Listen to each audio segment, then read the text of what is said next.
to just like. No, I really don't. Because it Well, I'd like to. Although if this That's is probably something what like we're looking Graylingus, for. maybe. Yeah, maybe. We'll see. I'll look Okay, through that because they're like, on, we're not allowing that. Oh, right. I'll bet. Okay, yeah, I'm saying right, so hopefully it won't happen, Can I because do- having you, okay, but like. We can't, right, we just essentially have to do it, I mean, you can after they talk, share the little piece or whatever, but.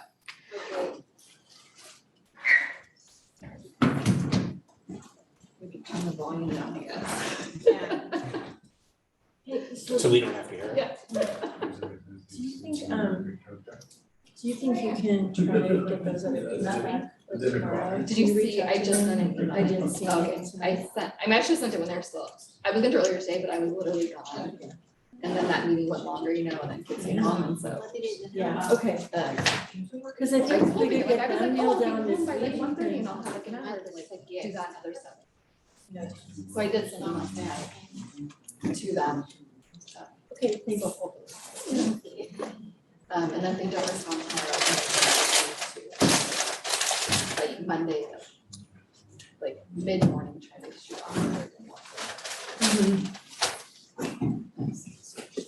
Yeah, very early. But yeah, but my original email was not sent at the best time anyway too. It's okay. I meant to get it earlier on Friday. Maybe it's just a.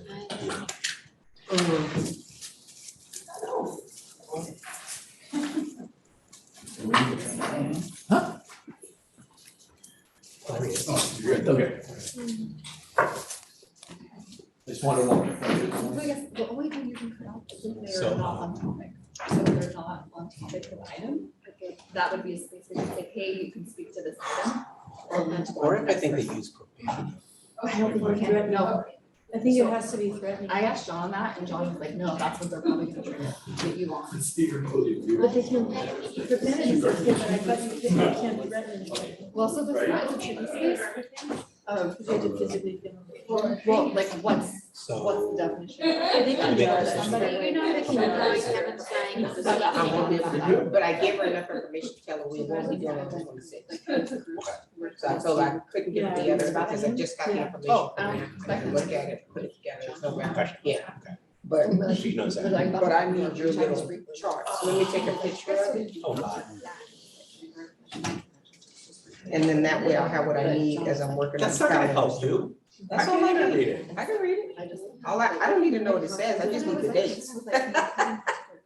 So in the end, it was like the first. Well, and the actually, 29th. probably hoping that you will cut If him I have off and questions, make I'll let adjustments. Like the first and the But actually, 29th. Isabel, don't we have that thing that we wrote where Pretty good. people are. Yeah, but you can't interrupt her. That's already Yeah, scheduled. but you can.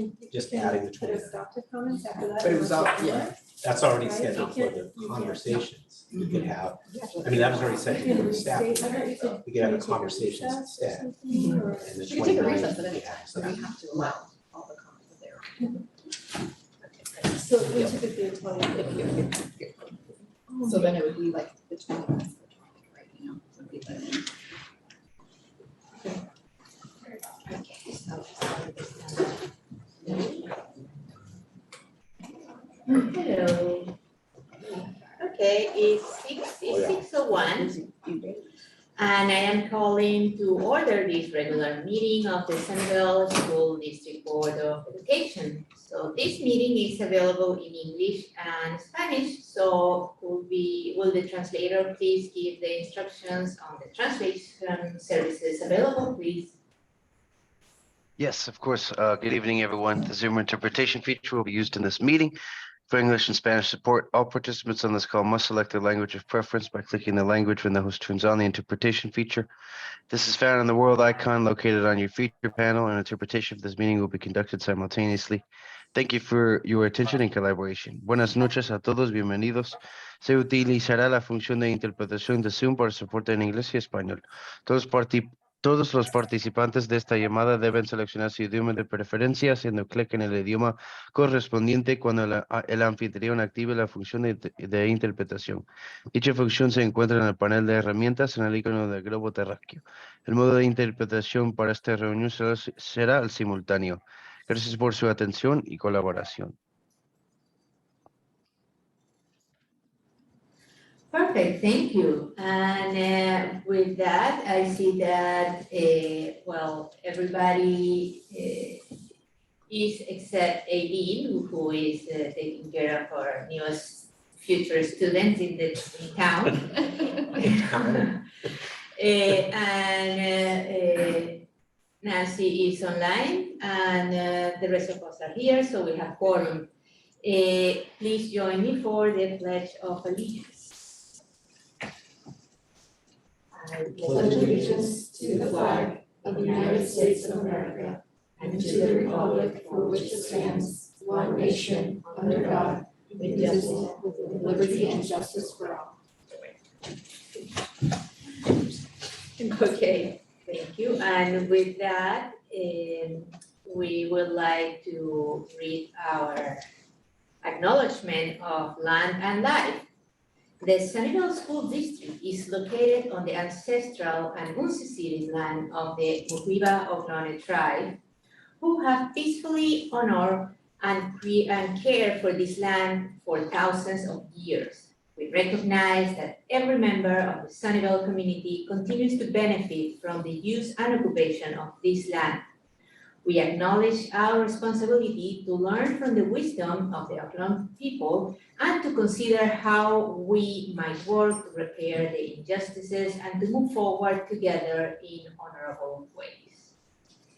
With that, if there is any member of the public who will, the next one is the approval of the agenda, but before we approve the agenda, if there is any member of the public who would like to speak on the approval of the agenda, please speak now.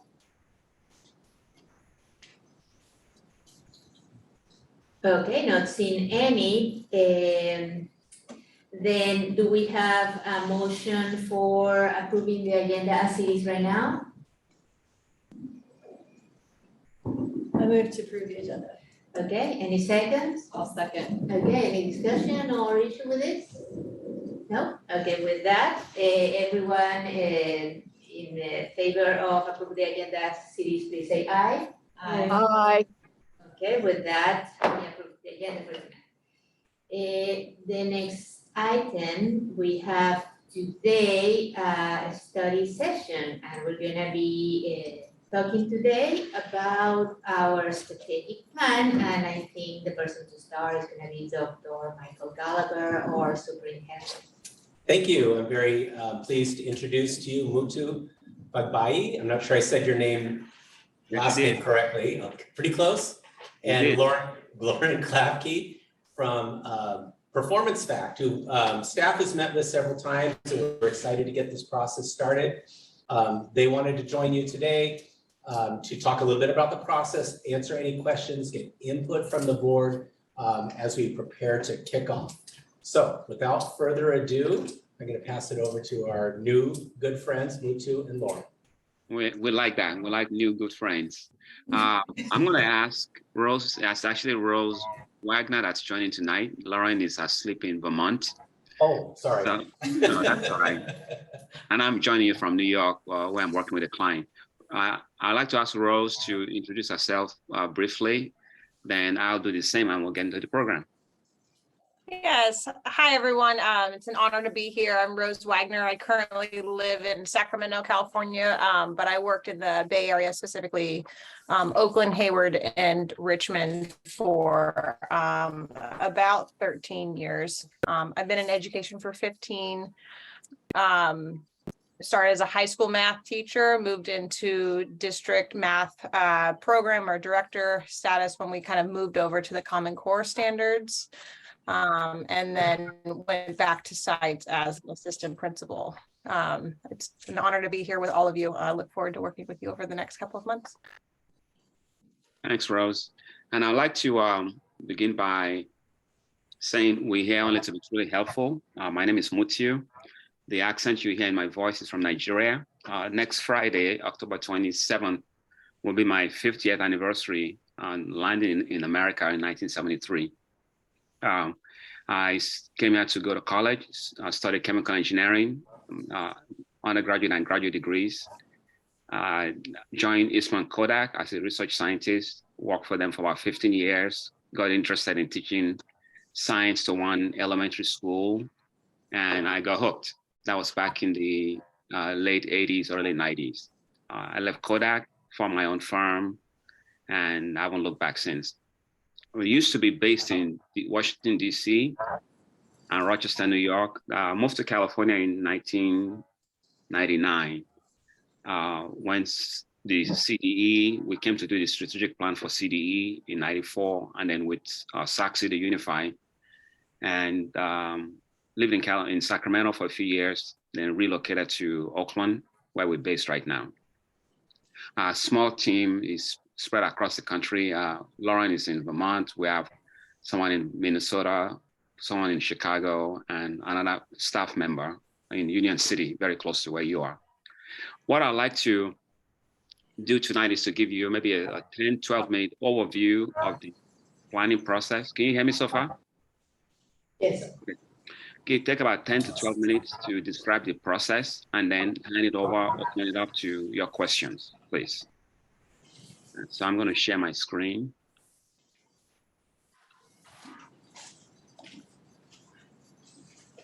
Okay, we call our strategic planning process moving forward as one.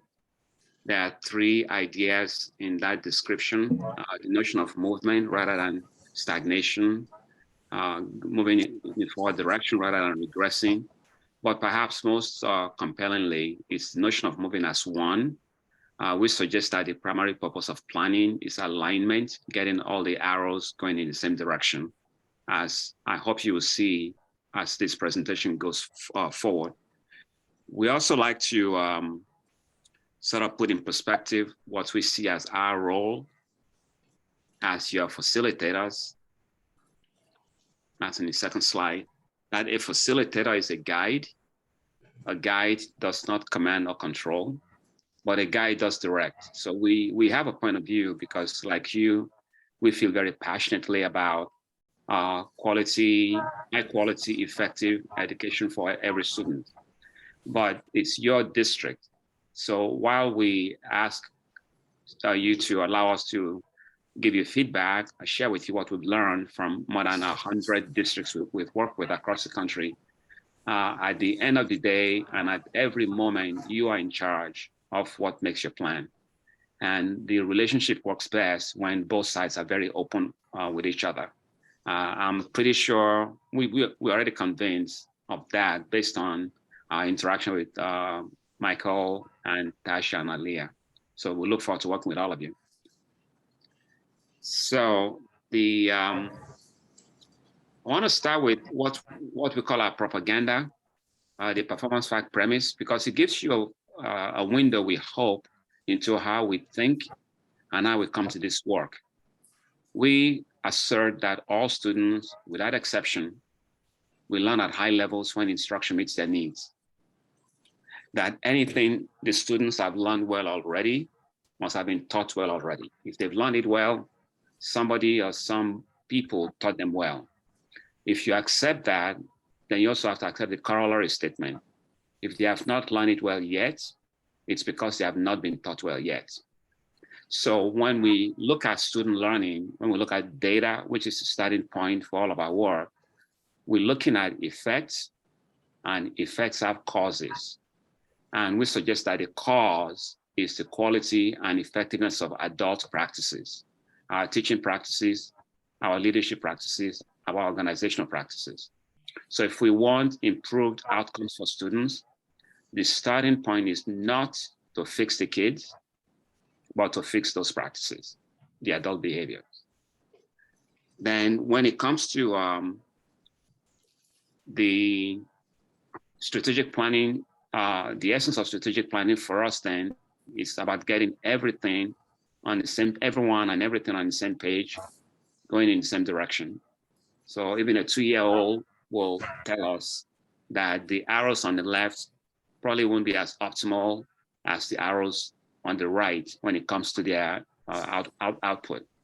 So planning then, the exercise that the board and the superintendent are committing to is to make sure that we get people, process, programs, and structure and SCSD in in the straight line, all going towards common goal. In a sense, you can think of strategic planning as going to a chiropractor.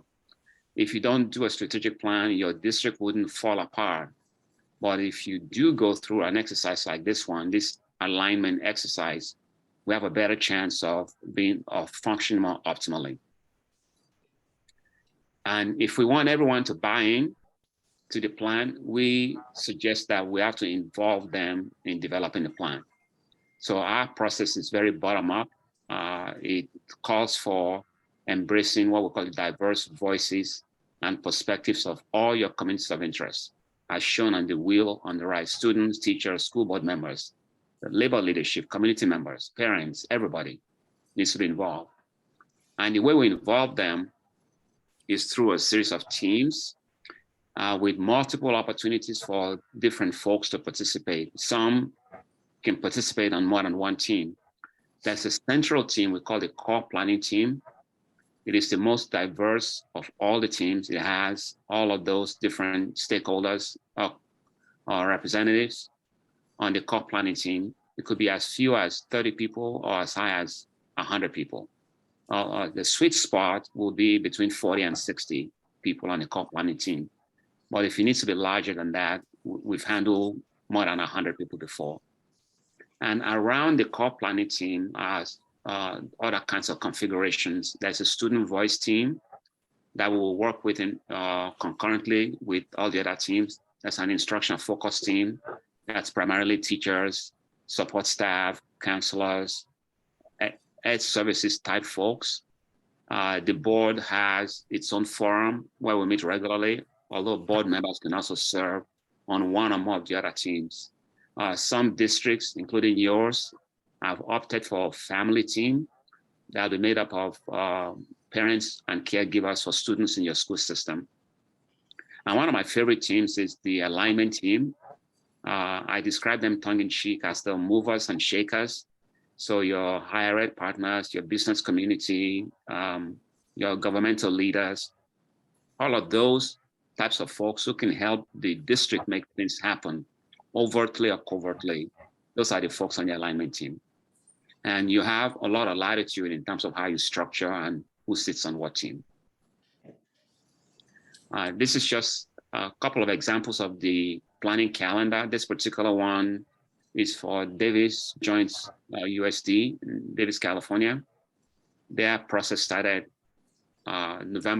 mid-November last year, and it took 6 months. That's an exceptionally long one. It doesn't take that long to wrap things up.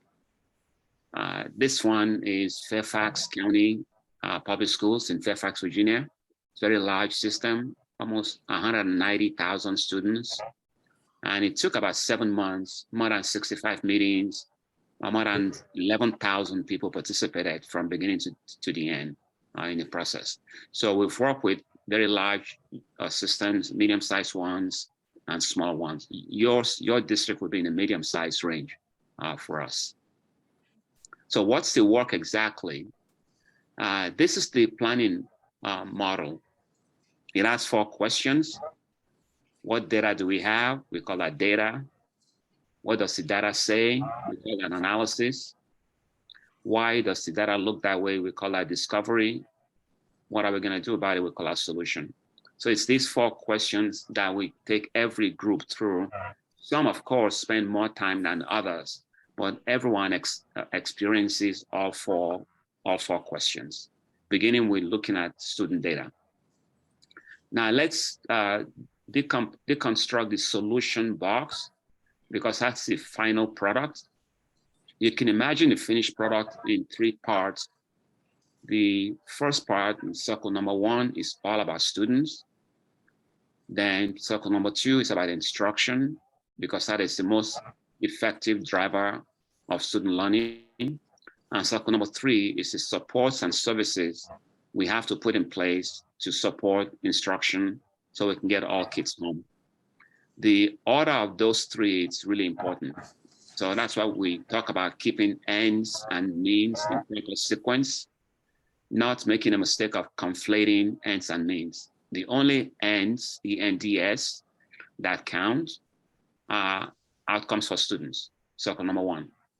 Circles number 2 and 3 are means to the ends, but we assert that one of those 2 means is higher than the other one, and it needs to come first, and that's instruction. That's why we elevate instruction a little bit higher than the infrastructure piece.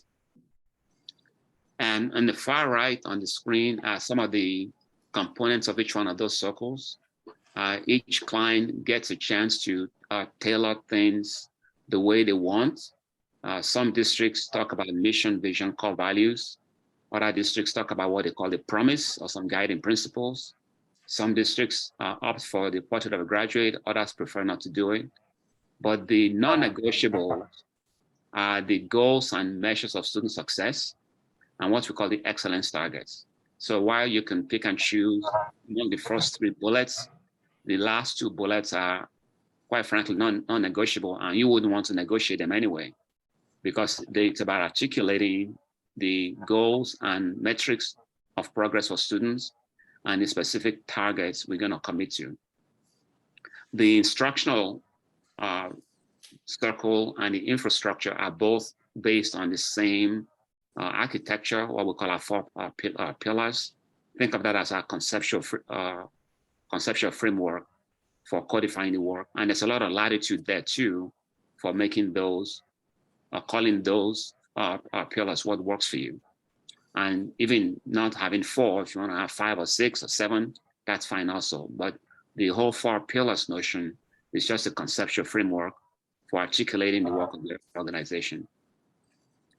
So when the plan is done, then the hard work of implementing it begins. And if you choose to have us support you during the implementation phase, we have a process we call a roadmap for discipline implementation. And our roadmap is essentially about using the calendar to frame the work. What do we need to do at the start of the school year? What do we need to do every week, every month, every 6 to 12 weeks, mid-year, end of the year? And at each point, as you will see on the right-hand side, we're always looking at data. So that's the framework or roadmap for the implementation phase. I'm going to stop there and open up for your questions and comments, please. Thank you. Okay. So at this point, before we start talking, is there any member of the public who would like to speak on this particular item, which is the 3A? Now is the time to talk. Please raise your hand, electronic hand if you're online, or a card in person. Okay. Seeing none, then we can move to the board. We need to, there's no approval of this item. Board, any comments or questions? Who wants to start? We definitely have many. Okay, Bridget? Okay, yeah, I just was wondering, maybe one of the questions would be, we're just starting our LCAP process for the new cycle. Yeah. And can you sort of explain how you would dovetail the work for the strategic plan into the work for developing the LCAP? Yeah, thank you. It's a great question. What we've seen and what we've done in the recent past is really the strategic plan is to position that as the grand vision or the strategic map for the district. And the LCAP, in one sense, ought to be a way to make manifest the ideas in the strategic plan. And a good example, well, I think I shared a couple of examples with Michael with LA Unified.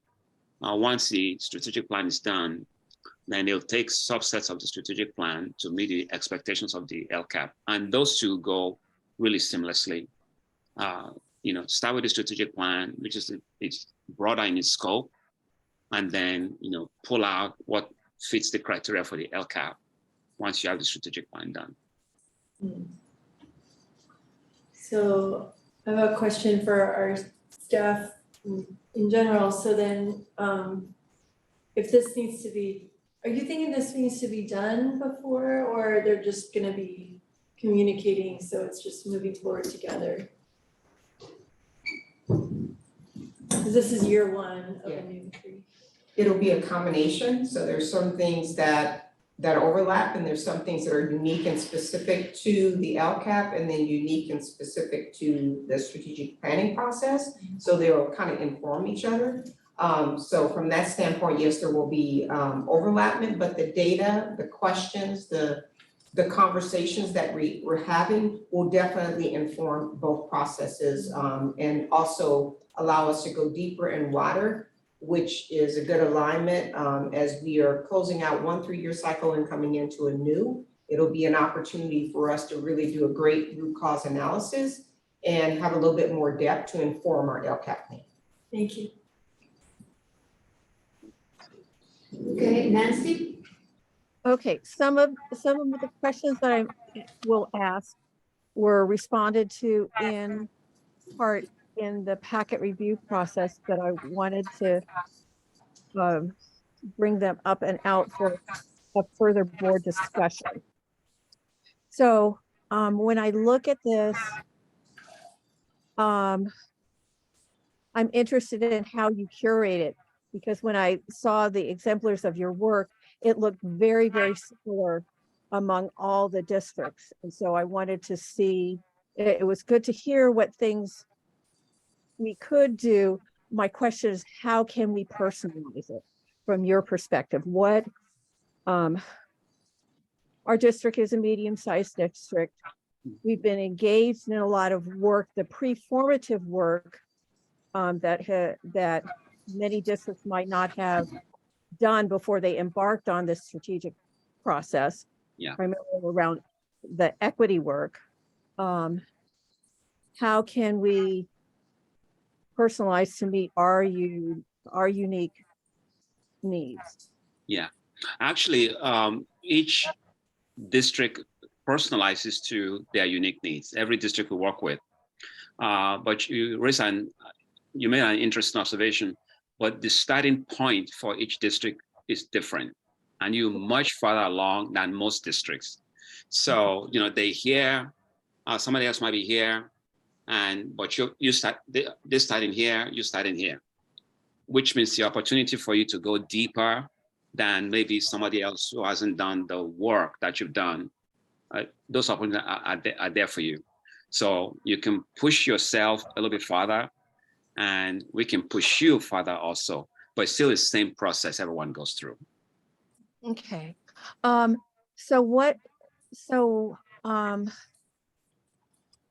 What is in your model, what and board, we kind of talked about this before, about what we saw the role of the board being, as far as needing to answer the questions that everybody is being asked, because we need to have that group consensus of thought about what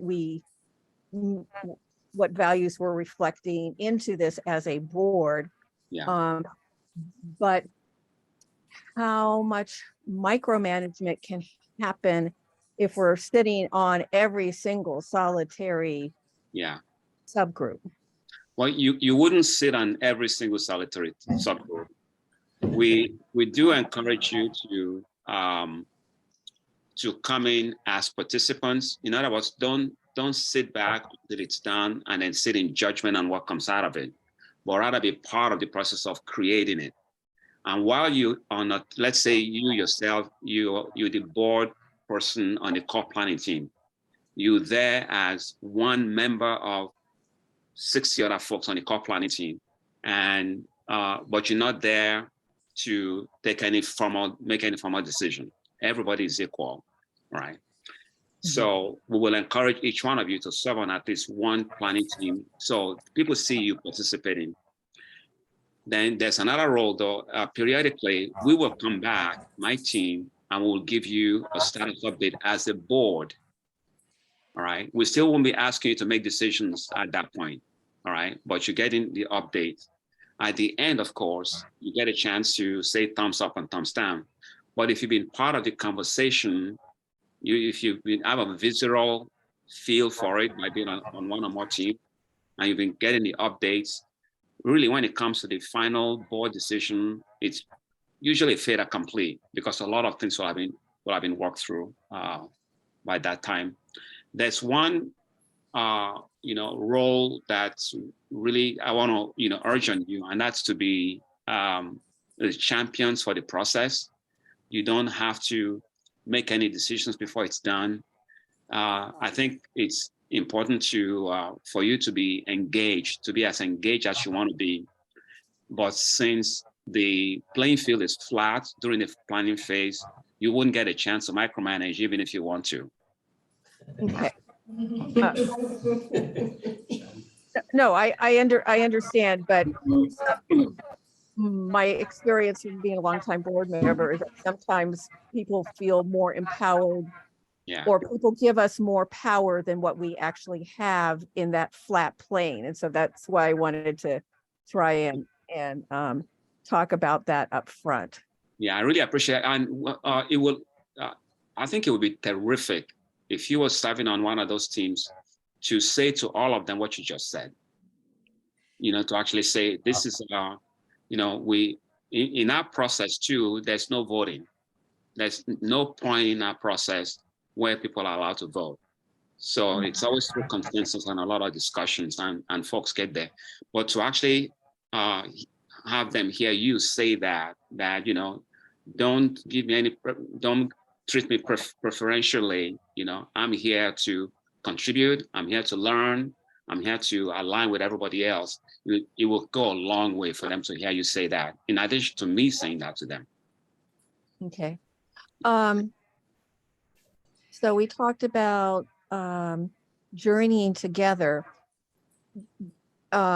Because of the Brown Act, then, how do you envision us communicating as a board about our individual experiences on the different teams?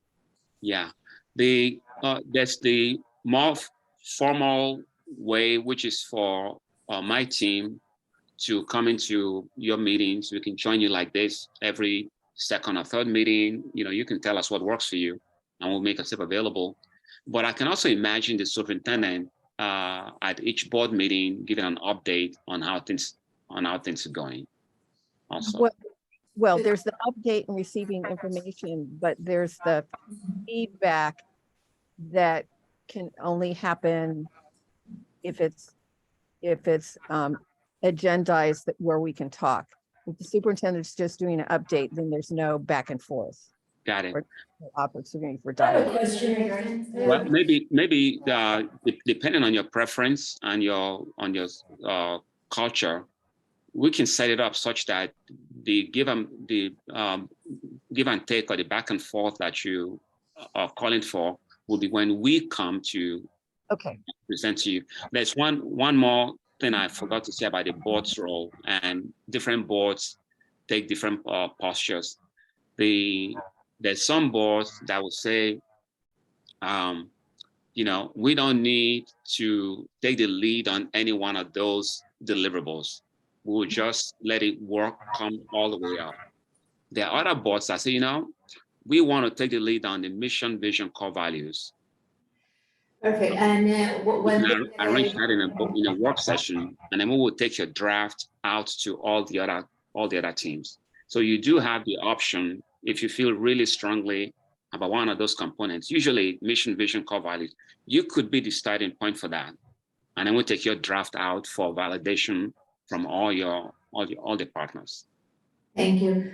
And I think one of the things that Mike had already talked with you is that most of us are very involved in our community and in our schools, and we do go out and talk with every principal and PTA members. So we would like to follow through somehow and keep paying attention to the process, but also if we can, as you say, get some sort of idea from you of how the process is going and coming periodically, whatever periodically means, once a month, once every 6 weeks, whatever it is that you think is appropriate, that would be also great, I suppose. I had a question. Yes. So, I was wondering if the board would get the, kind of the printout or the notes of the conversation, you know, like, or of the, you know, not just the end product, but like, you know, when when they're listening sessions, or I don't know which way to look. I feel like the camera's here, I'm looking here because it's close. You're way over there, so I apologize. But, so anyway, you know, we've had a few things over time, just in the last few years, where there were listening sessions and we could actually see the comments. And then we've had other things where we were told as a board that, you know,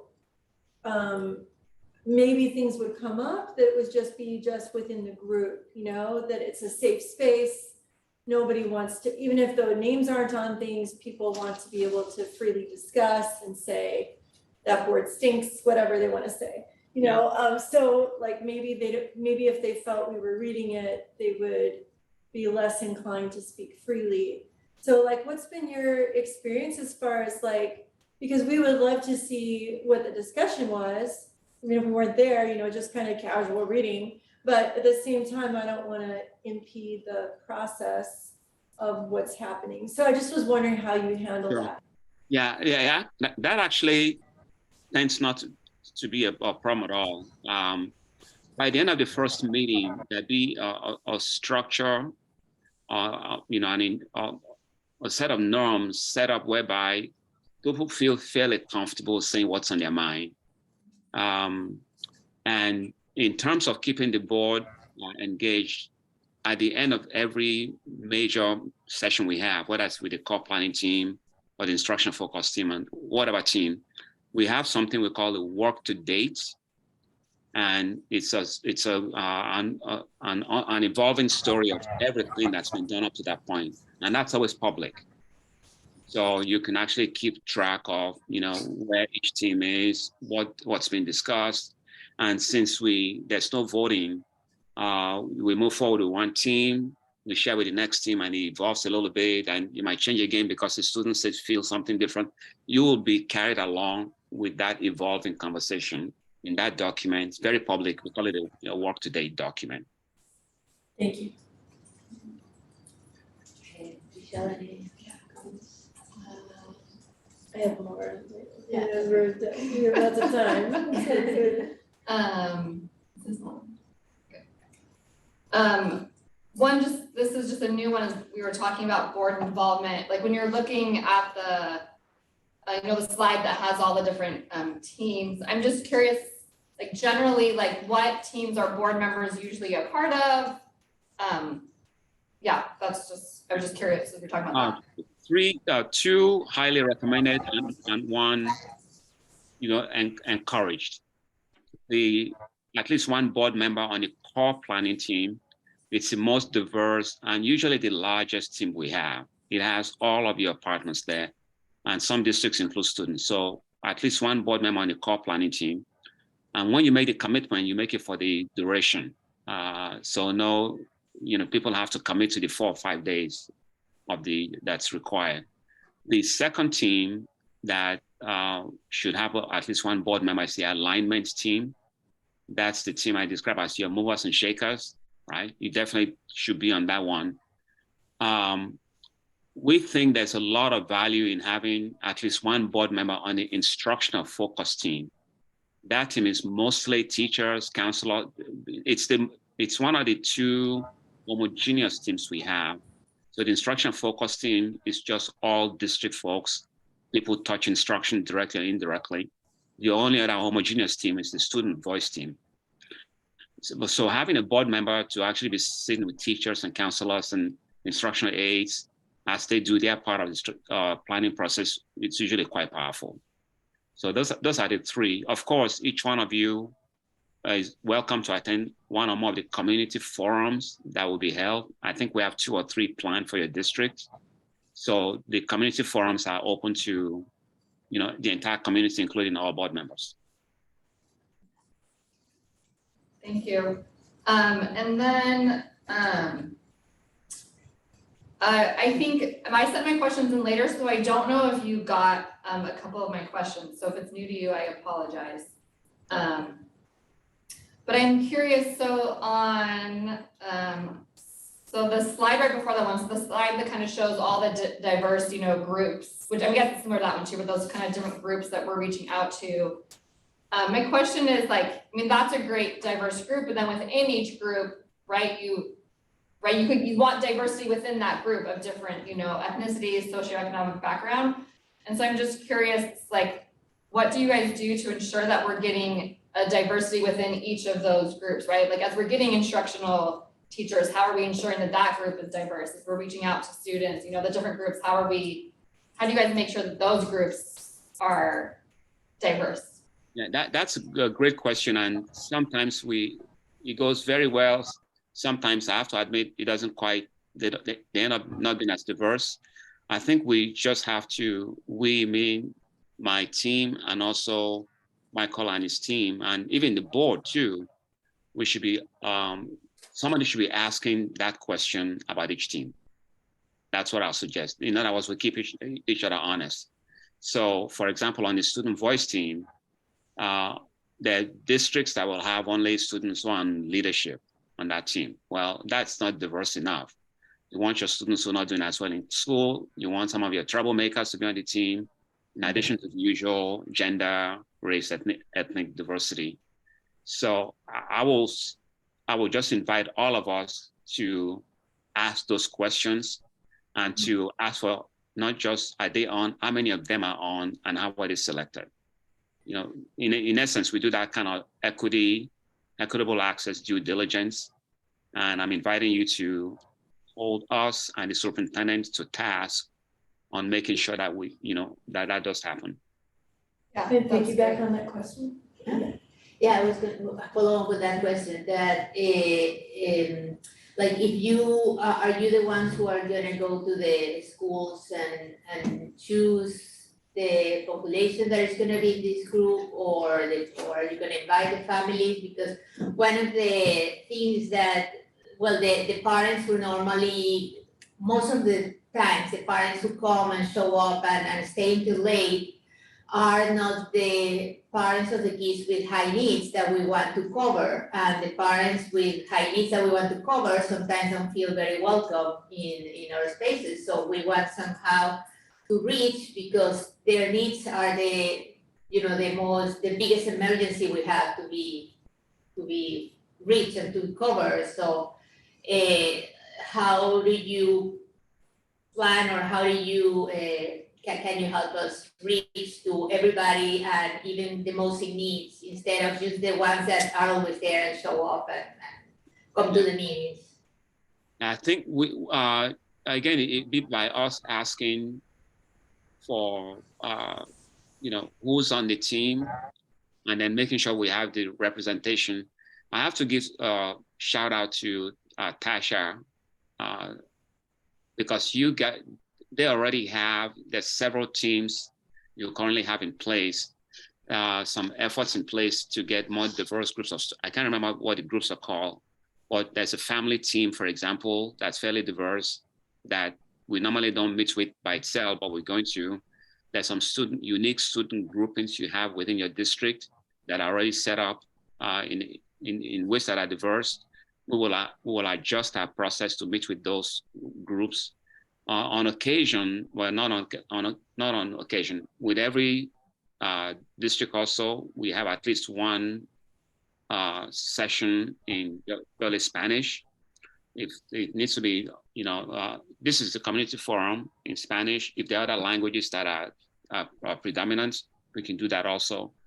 So we've had meetings in local communities rather than within the school district, in the case of some clients. I think if we all make up our mind that we want the diversity, and then we ask each other for proof that we have the diversity, it will happen. If we don't do that, it's not going to happen. It might not happen. Yeah. Or really, what Tasha shared with us and the groups that she identified that they would like us to work with, tells me that you this is something that's already top of mind and you're used to doing as a district. I'm sure it can be improved, but you're really well ahead in that sense. So what are those groups so far? Like what are the? We're trying to build on the families who we've invited for our equity summit. So all of those families would get targeted support and invitations. And we're trying to figure out if it's gonna work for the November 17th event or not. So we're working through that. If it doesn't work in the way we intended for that event, we're gonna still get some input from them from that event in some way. We're also gonna do something specific for special education families and students, because we think that's a core group in our community, that we need to have a little bit more voice from, especially for this process. And then we're, gonna kind of use our other strategies for that, school by school. So our goal is to kind of create a cohort of students, school by school, that kind of make up the diversity of each school, and then pull those together is our goal. For the middle school, haven't fleshed this out with the middle school principals yet, but our goal there, since they have late starts, is to think about which students and then do it before one of their starts on a Wednesday in order to get those students. So one, they don't have to go somewhere else, it's their school, and it'll definitely allow us to get access to students that otherwise we might not be able to. So those are some of the things we've just kind of fleshed out a little bit. They are not all concrete. We're working on dates right now. That's probably our most challenging thing of any of this as a part of the process, in a calendar that was very tight already. So, but I think we'll be able to get it accomplished. So, you know, I'm hopeful that there can be some participation by the ELD 1 and 2 classrooms in the middle schools. I think the families that were part of the recent Student Equity Summit is great. It's a huge group of people. They were all very engaged. I think the one question I heard like early in the meeting there was, how do we know this will even make a difference? And I think the kids and the adults came out of there feeling like they were really heard. Like it was just my general impression, like they felt like they were part of something. So I think that's great, but I really hope, you know, sometimes when the ELD 1 and 2 kids, which are like mostly our newcomers, or they've been here, you know, they're just very early in acquiring English as a language, but they're multilingual learners and they can get drowned out in the conversation with a bunch of other kids in the room.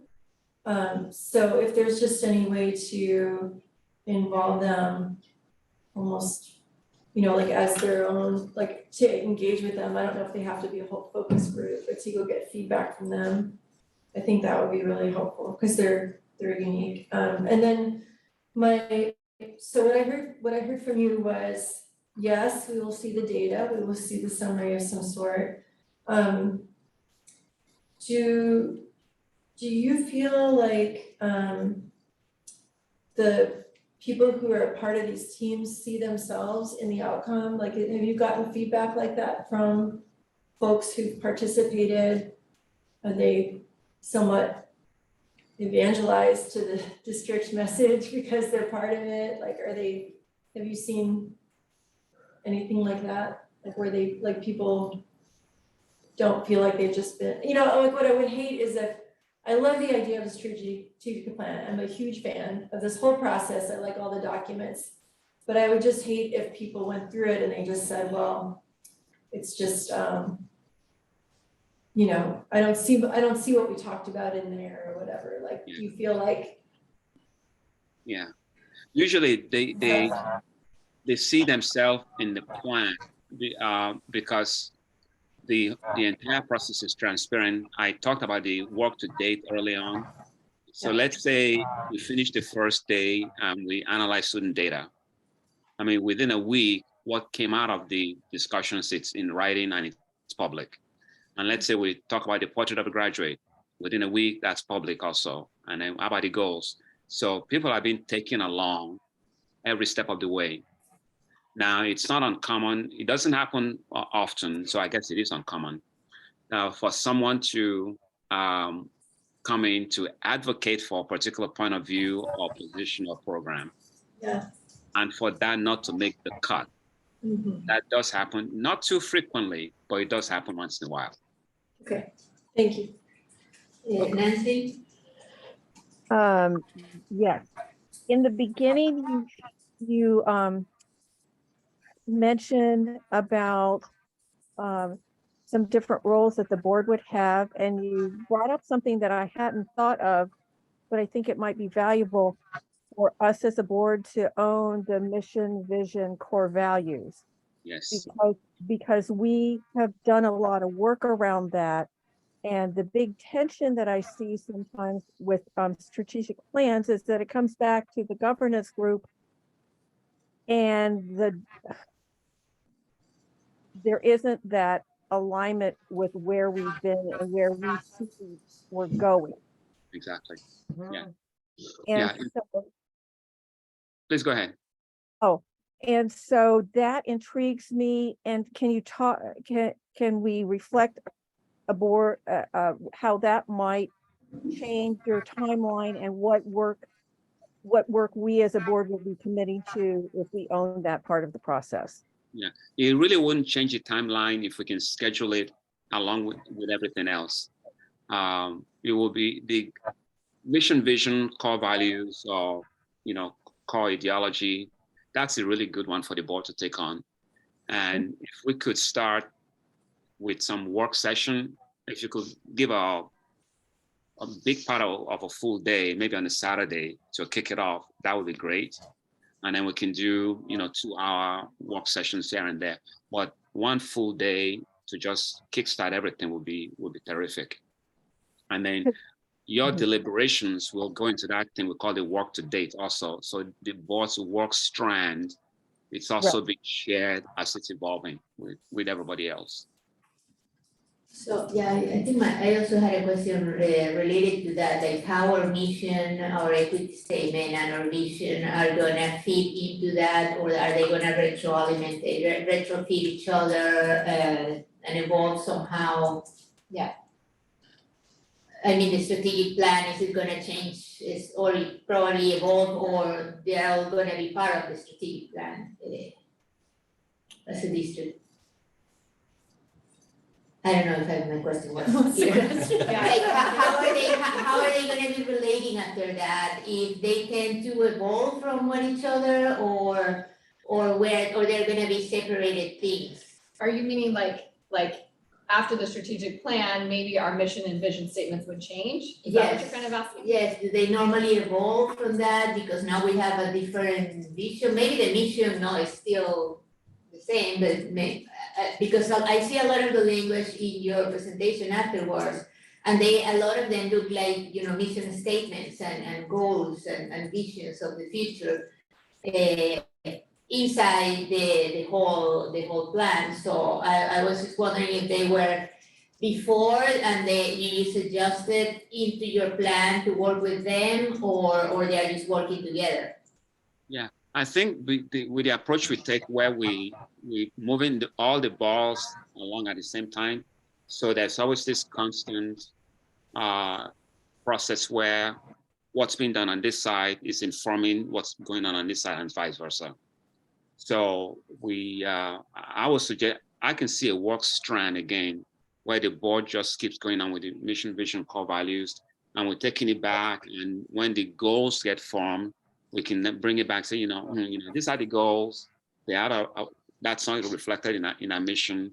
So we just do that back and forth again. But you can move all of them concurrently, so that by sometime in May, everything actually does come together.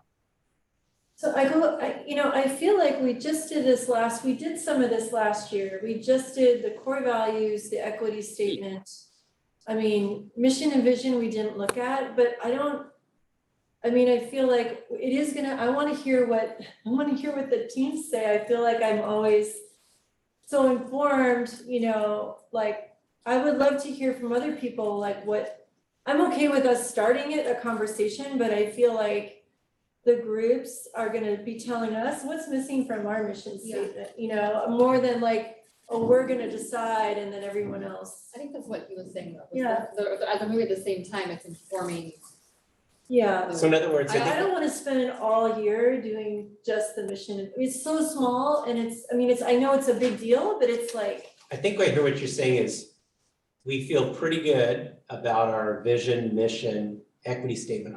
The core Core values that we have are actually for the board. yeah, They're not actually core values for the district. It's right, always different. okay, So we Okay. could, we might decide to try to craft something for the district. sure, But absent that, or that aside, start with what we have and have people react to those. And then see at the end if there's something we need to adjust. Is that or what you're midway suggesting? or something. Or midway, Yeah. okay. And Mike, I was gonna ask you kind of a little bit, but what are your thoughts about how that will look? Cause I know before when we just were broaching this idea of let's maybe do a strategic plan to like bring everything together. You also, I can't remember it's either the vision or the mission, one of them you're like You didn't like. happy with, one you would like to tweak. And Yeah, I'm just curious, as you've been working through this, what is kind of some of your thoughts or vision of how that might look? Yes, I feel like our mission statement is one that we reference a lot and it is alive in the district. That doesn't mean we couldn't tweak it a little bit. I mean, I like it, I reference it all the time. The vision statement, I think, doesn't work as well for me and it doesn't get used as much. So those two things. The other piece, the equity statement, we've been saying it's version 2.0, it's ready for version 3.0. Excellent. So, yeah, so I think, I mean, I could go through that. It needs to be tightened up a little bit. We need to have anti-racism reflected in it. It needs to be a little bit stronger. I think that's kind of where we are. The idea, I kind of see our equity statement as core values, but maybe that's different. So that I'm open to discuss. That's a part of it, but I don't think it's all of it. Yeah, I think that's probably right, Nancy. Thanks, Mike.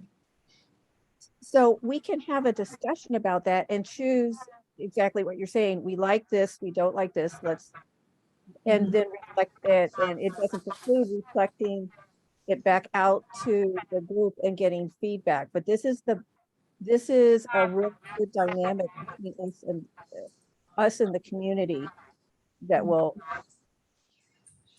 help move the process along. It's a good beginning point.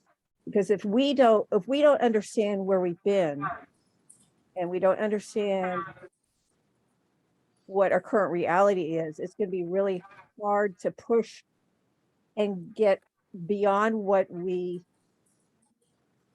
might see as barriers. If we're going to have that bigger, deeper vision and go deeper, we need to have this level of discussion at the board level. So this process allows us to do that.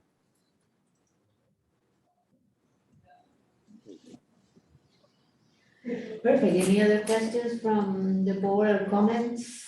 I wanna make a comment about the pillars. I don't know if I was one of the people that Mike talked to about the pillars. I think, I'm not sure, but I definitely had a thought about that. You know, I'm just personally a little sensitive to like some of the, you know, when we talk about pillars, there's lots of pillars. There's, you know, pillars in Eastern history, Western history, all sorts of religions. You know, I know it is it's like a, you know, worldwide, universal way of describing a structure that holds something else up. But I think it's often aligned, or like there's this connotation of, you know, the great Greek architecture, you know, or like the big you columns. know, the big columns that we see. And for me, like that is somewhat associated with education. There's, you know, like there's pillars of the community. I mean, I understand there's lots and lots of meaning of pillars. I'm just like, there's just part of me that's like a little bit nervous of like, I'm not trying to reconstruct, you know, like a structure that's gonna connote like Eurocentrism or Western dominance, I guess. So I'm just like, it's just like, when I read it, I was just like, whoa, what's that word doing there? So so I'm not opposed to it, like, structurally, but I think a lot of I think if we did use that, I think I mean, I don't know if you'd have to talk about it, but I'm just like kind of wondering about that word, you know? Like as a selection, if there was another word we could use, Do you not have like a another- Do you have blob. another word suggestion? No, because I'm not sure about, you know, I think Nancy has Talk something to about say. foundations. Yeah. foundations or something like that. The structural idea is the same, you know, and I think everybody You're who the builds architect. anything has a bottom, a base structure, and then you build on that upon, you know, the top layers of everything, but yeah, I don't know, it's interesting, yeah, but I suppose every civilization builds something, so they have some sort of pillars, Right. columns. Maybe call on Nancy, she has an opinion about Yeah, this too. Nancy? Yes. I would agree that I had a very visceral response to this. And it's because of the religious connotations that have been taken into this or practices from perhaps some more conservative groups that they might that it's hard to differentiate and be open and welcoming to more people. So I would prefer elements or Good. That's good. Tasha has a very good one, building blocks. Yeah. building blocks. Yeah, elements or Yeah. building blocks. Building blocks or foundations. But yeah, foundations that are fine. Yeah. If I may, Where's your going? if I may put the just to explain for us what's really behind all this. It's you know, we say that without foundation, nothing is secure. So it's sort of like having a graphic organizer for the work. That's all it is. And it's not so, and I'm totally comfortable. In fact, I will encourage us to come up with other language to use. What's important are the 4 criteria. Right. That once we define what we want for kids, we suggest that we have to build an educational system that will nurture all kids and all the adults. And we invite you to think of the architecture of that system as being, you know, premised on 4 criteria that we need to address teaching and learning. We need to recognize that schools can't do it alone. We need to invest in our people, and we need some mechanisms for managing the whole enterprise. We call it bringing it all together. So it's really those 4 criteria that make up the conceptual framework. We happen to call them 4 pillars, but it could be 4 foundations. It could be 4 elements. In fact, if you choose, you could take the teaching and learning and split it into 2 or into 3. You can split into MTSS tier 1, tier 2, tier 3. So your teaching and learning has 3 elements. You know, that's really totally a local decision. But it's fidelity to those criteria that's important. And then we can find language that works for you to describe them. Okay. I feel comfortable with that differentiation of voice and language. And that sounds comfortable to me. What I talked about a 5th pillar is that in some of the strategic planning that I've seen, they've actually been more specific. Instead of bringing it all together, they actually talk about the what the infrastructure is and describing the facilities and Disco. yes, those kinds of things in a little bit more descriptive manner as far as that element.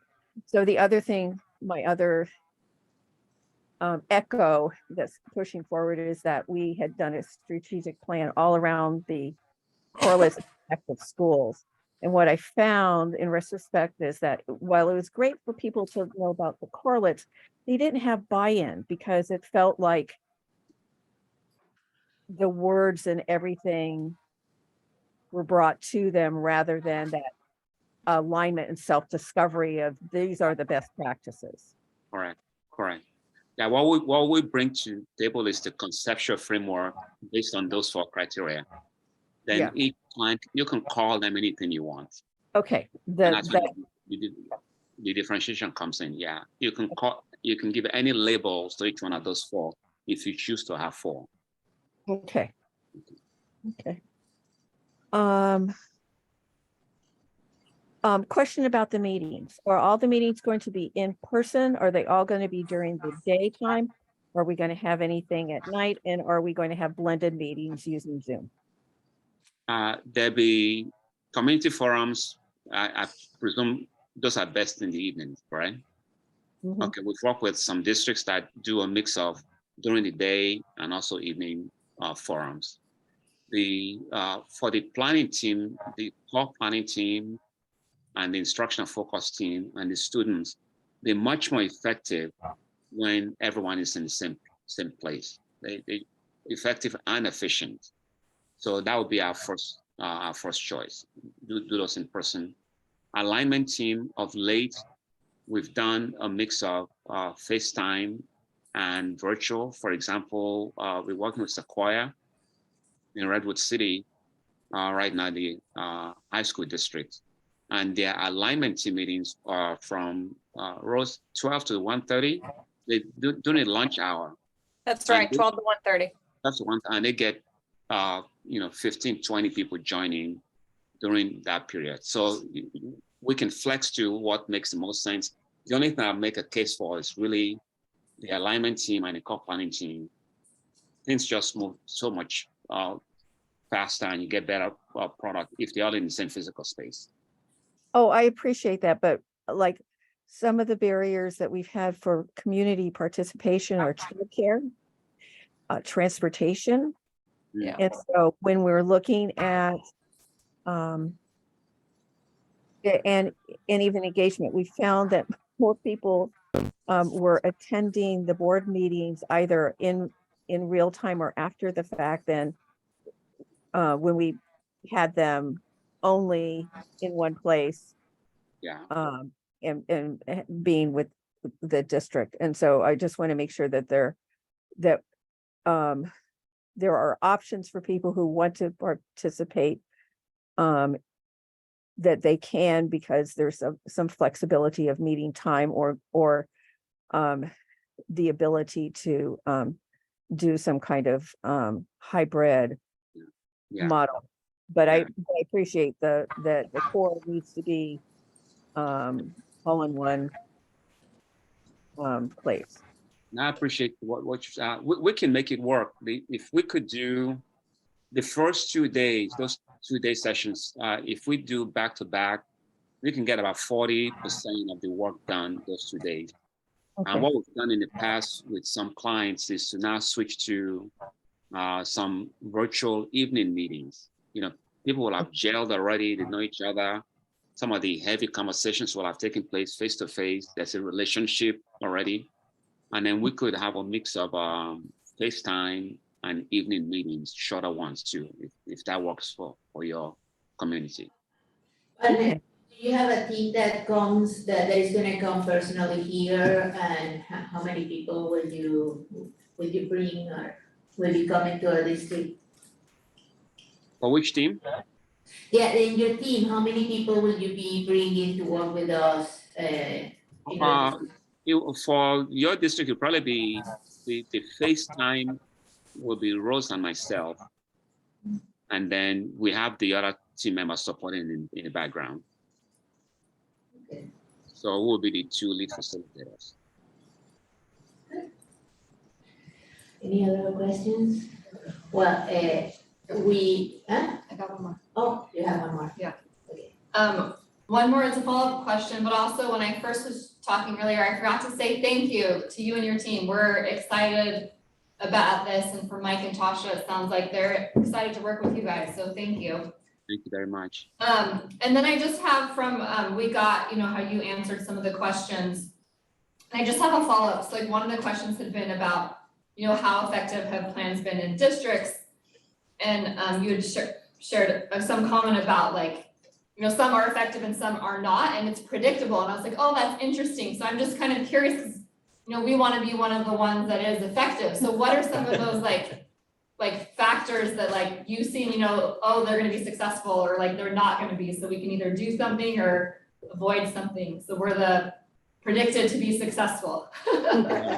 Well, so if we start with the negative side, we don't see as much as we used to in the 90s and early 2000s, where the superintendents who will put a strategic plan together. I call it ornamental. It's just to be able to say, I have this ornament, you know, call it a strategic plan. And then nothing happens. You know, 3 years later on, they're still talking about their strategic plan rather than its implementation. Thankfully, that's not, we don't see much of that. The ones that don't, you know, grow to fruition would be that usually two main factors. One factor would be the district will get seduced or distracted by something else. That's one. The second one would be changing leadership, either at the board level or the superintendent level. It's virtually impossible for you not to make progress if you follow through on what you put in your own plan. It's almost impossible, because any kind of intentional focus on the priorities you outline will yield results. So those are usually the two: not following through on implementation, and then being seduced away by, you know, newfangled stuff. Oh, Well, personally, and from the board, representing the board, I would like to thank you for putting this together. We are really excited, everybody here in the district, about putting the strategic plan and work with you guys this year, and hopefully, yeah, it will really change everything in our outcomes. Thank you. Pretty soon. We appreciate the opportunity. Yeah, and we're looking forward to meet you all in person soon too. Thank you. Oh, I have one last question, comment. Yes. The one thing that I found was super educational ease is theory of action. How do you describe, is there some kind of learning that you do to demystify that for the non-educators? Yeah. Or even educators who haven't been inducted in that yet?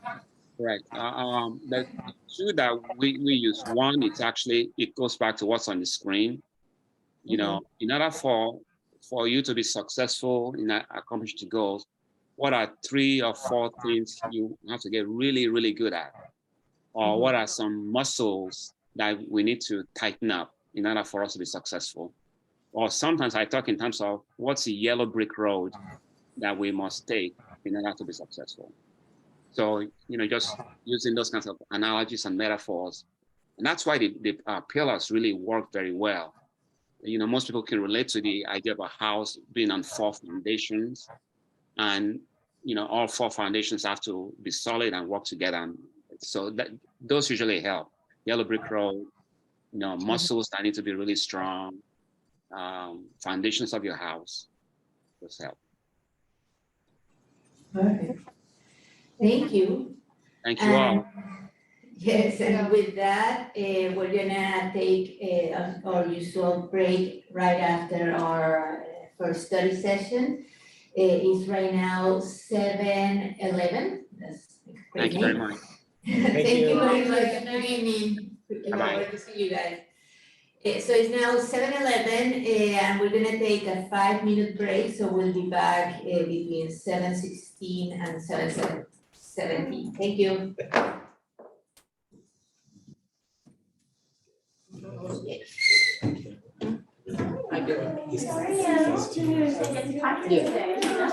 think it's been right. I think he's very like. It's got some emotion in it, but it's very clear, concise. I like that.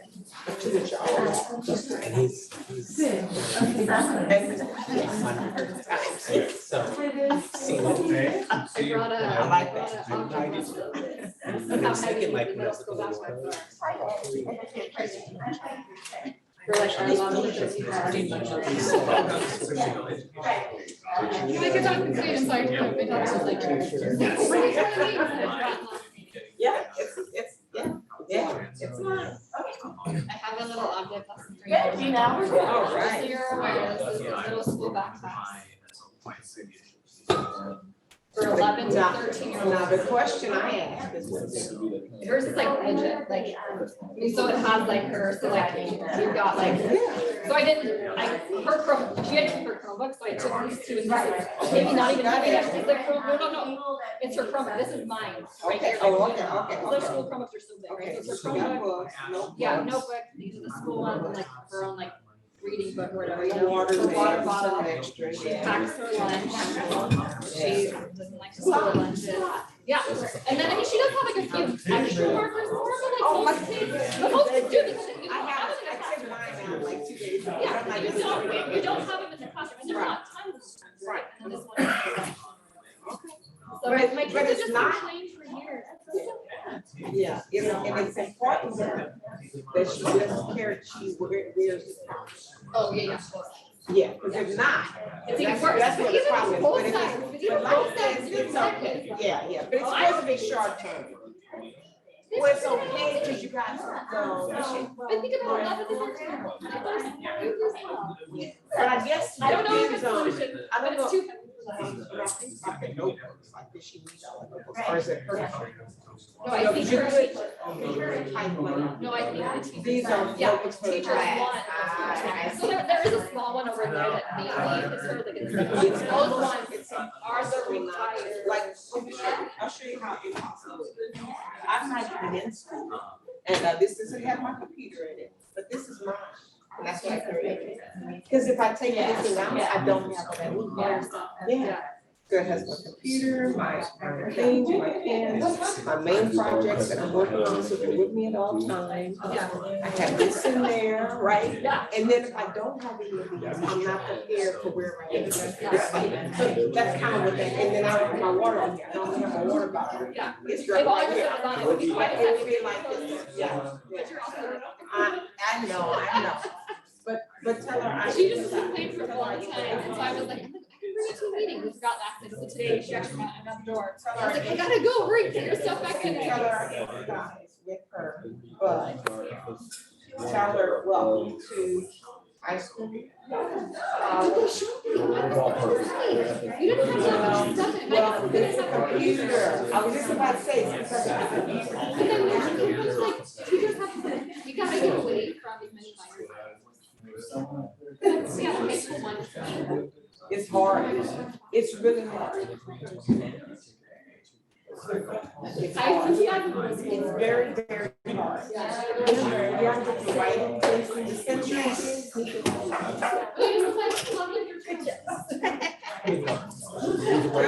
There'll be off. There'll be off.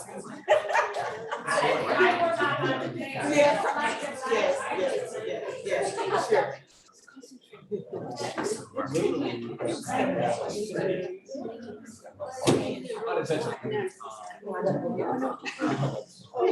We'll see her soon. Chocolate, not good. We need to get off. You gotta stop.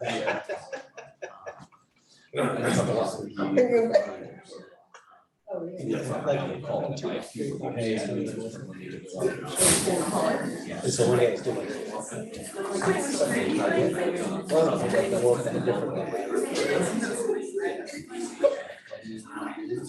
That's pretty good job. I have time. Yeah.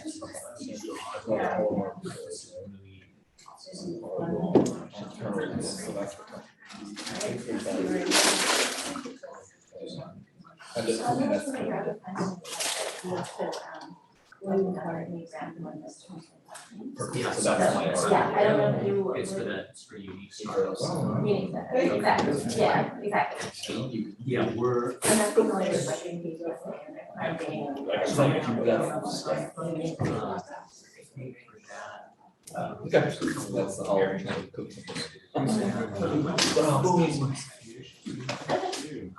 Hey.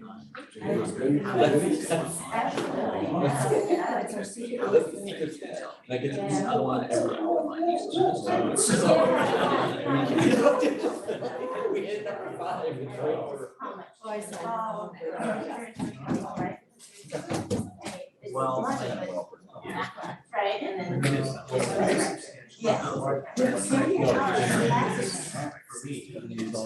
I'm gonna report you to the office admin team, handing out your snacks. I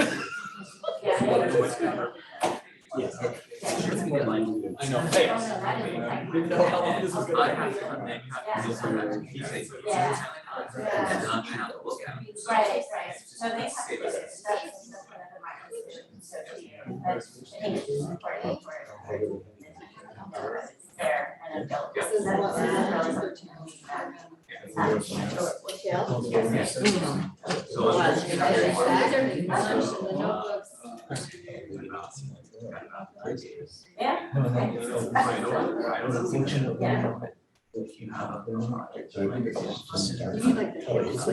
You need like a hiking bag. This actually helps your body. Right, but, so that one. Okay, and with that is 7:18, and with that, we come back from recess.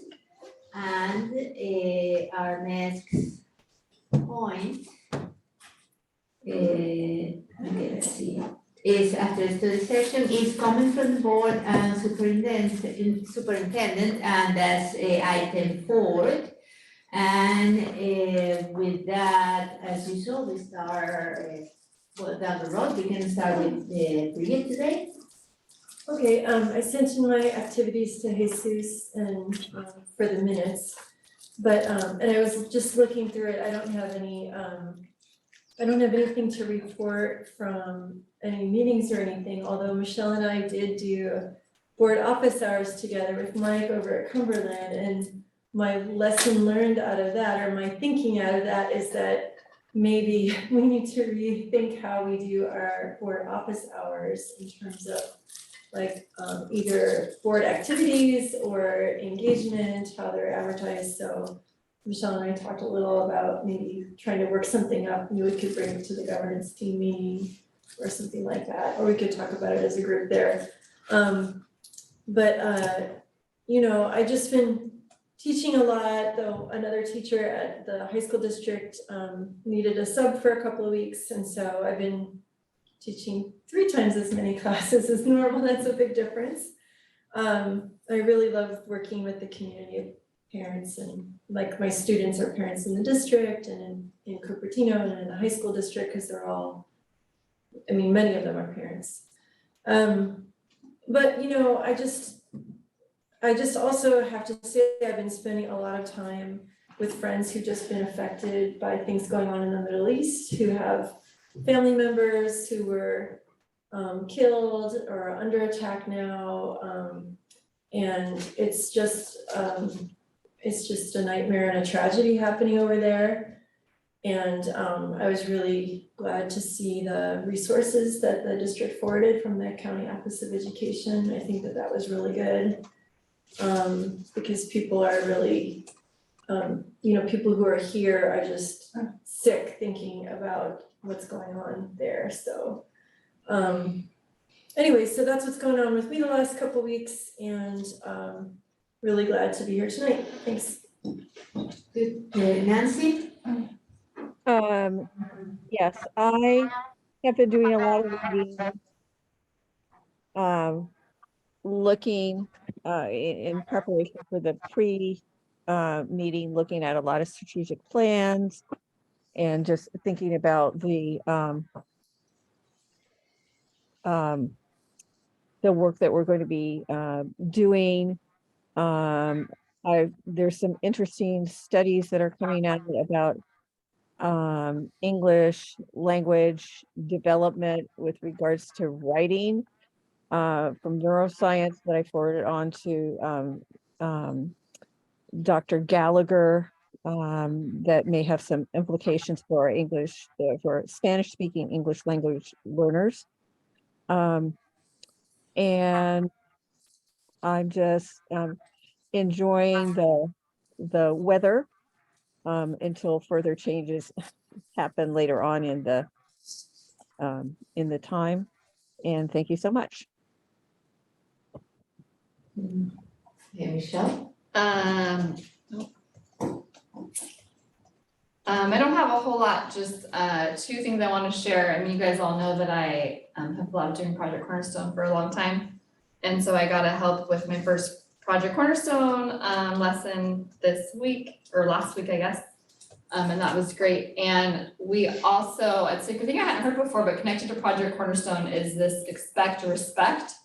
And so you can get a group of students from your school together to be the expect respect team, and then a trainer comes in for Project Cornerstone to start it off, and then the adult volunteers kind of carry it out through the year. Essentially the goal is, right, like learning about being an upstander and figuring out what's a way that we can, help our school be more inclusive, more, safe in that kind of like, emotional space or whatever, and then kind of doing a project.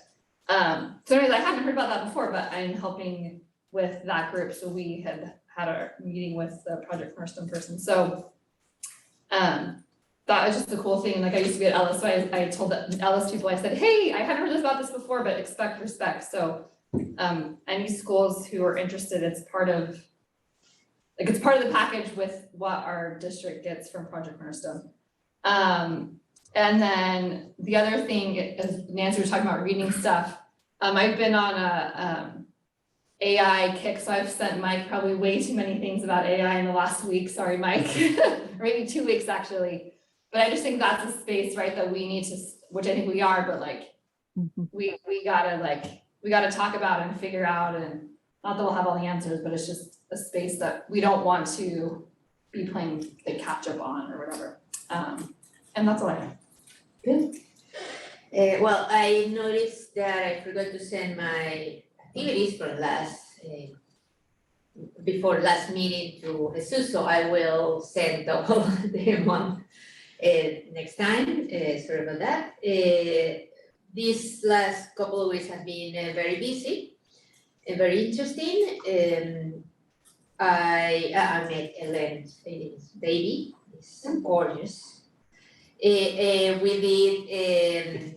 Today we had a very interesting meeting with the PTA Association, and it was very powerful. There was a part talking about safety in schools and about how in the last year in San Jose everything rise to very scary levels. And I just remember that we did reapprove, like every year we approve the safety plan, and at the beginning of the year we had the drills. As I remember, we were informed that we had all the drills in the school, including the gun safety one, which is very heavy to think about. And I don't know, we're thinking other than do the drills and make sure that everybody has the right information, maybe, I don't know, what else we can do as community members to raise the awareness of what the kids need to learn every time they do one of these drills and why it's needed. Anyway, other than that, I did last week an interview about my other multiple activities with a person who generates curriculum for ethnic studies at different levels. So that was very interesting. And so we're talking a lot about what we're doing and the possibilities to start maybe in a more formal way at middle school level. But that was as part of my radio shows, not as part of the district. Also, but everything is connected. Everything in life is connected. Even more when we have the same interest. And then let's see, with that, Yeah, I met with different, I even met with teachers this week, and talk about, about how they feel about the math, new math curriculum, and hopefully it's headed in a more peaceful way, but looking forward to see great results about that. And thank you, Mike. Thanks. I was just listing a bunch of activities in the next week, and I realized there's something that you could participate in every day next week, beginning on Sunday through Friday, not Tuesday, but I have something that you could do on Tuesday instead. So I'm gonna get started. First of all, Sunday, the Starting Arts Family Barbecue. It's a really great event. If any of you wanna go, call Jesus tomorrow. I think we can still sign you up. Jason and I are gonna go. It's really fun. It's at Saratoga Springs, 11 to 2. So that is Sunday. Monday is the County Office of Education Teacher Recognition event at the Campbell Heritage Theater. Tuesday's a day off, but I have something for you to do at the end. Wednesday is the Santa Clara County School Boards Association Annual Fall Dinner, which is awesome. Thursday is, I think everyone signed up for that, that's gonna go. Thursday is Acknowledge Alliance, our really good partner, is having their fall open house in Mountain View. I can get you the address. It's from 5:30 to 7:30. Very informal, nice event. Would be a nice way to show support to that organization for the work, the amazing work they do supporting our educators to be the best they can be for our kids. And Friday, there's a very special event at 3:30 at Lynbrook High School. Roy Rockland, the former board member from Fremont High School District, he's being honored. They're naming their new science center after him, and that's going to be the dedication on Friday at 3:30 at Lynbrook. So if you can make it there, I'm going to try to make it there if I can. So you're thinking, well, what am I going to do on Tuesday? Well, on Tuesday, what you should Spend do. time with our families. Well, yeah, there's that. Tuesday, I encourage you to encourage community members to apply to be part of Fremont's Community Trustee Area District Committee. They are, as you know, they're going through the process that we went through a year or so ago to create trustee areas, and they're creating a committee, which is fantastic, and they need a lot of community input. I looked at their initial maps, and this is very dumb math, and I'm going to round up a little bit, but it looks like about 40% of their district is in Sunnyvale School District. So we need good representation on that committee and in their district. And I think that's really the point of the whole process. So if anyone listening is interested, you can go to fuhsd.org, and that's like, they've got a banner right on the front of their webpage. They're looking for a lot of participation in that process, and I'm sure they'll appreciate that. So everything next week, Sunday through Friday, and then you get the weekend off. So Tuesday's the day. Yeah, and I think that they also ask us, because it's just our district is 48%, as you say, but in the city it's 50 something. It's 40, yeah, but the city is even bigger. So the president from their board asked us, she said that our Cupertino already sent a communication to their students, to the student body. So if we can also send a communication, it would be great. Okay, we'll get that from the high school. It already went up to Palm Beach. Oh, perfect. Perfect. Yeah. Okay. I got that this week. Okay, that's all I have. Announcement about it.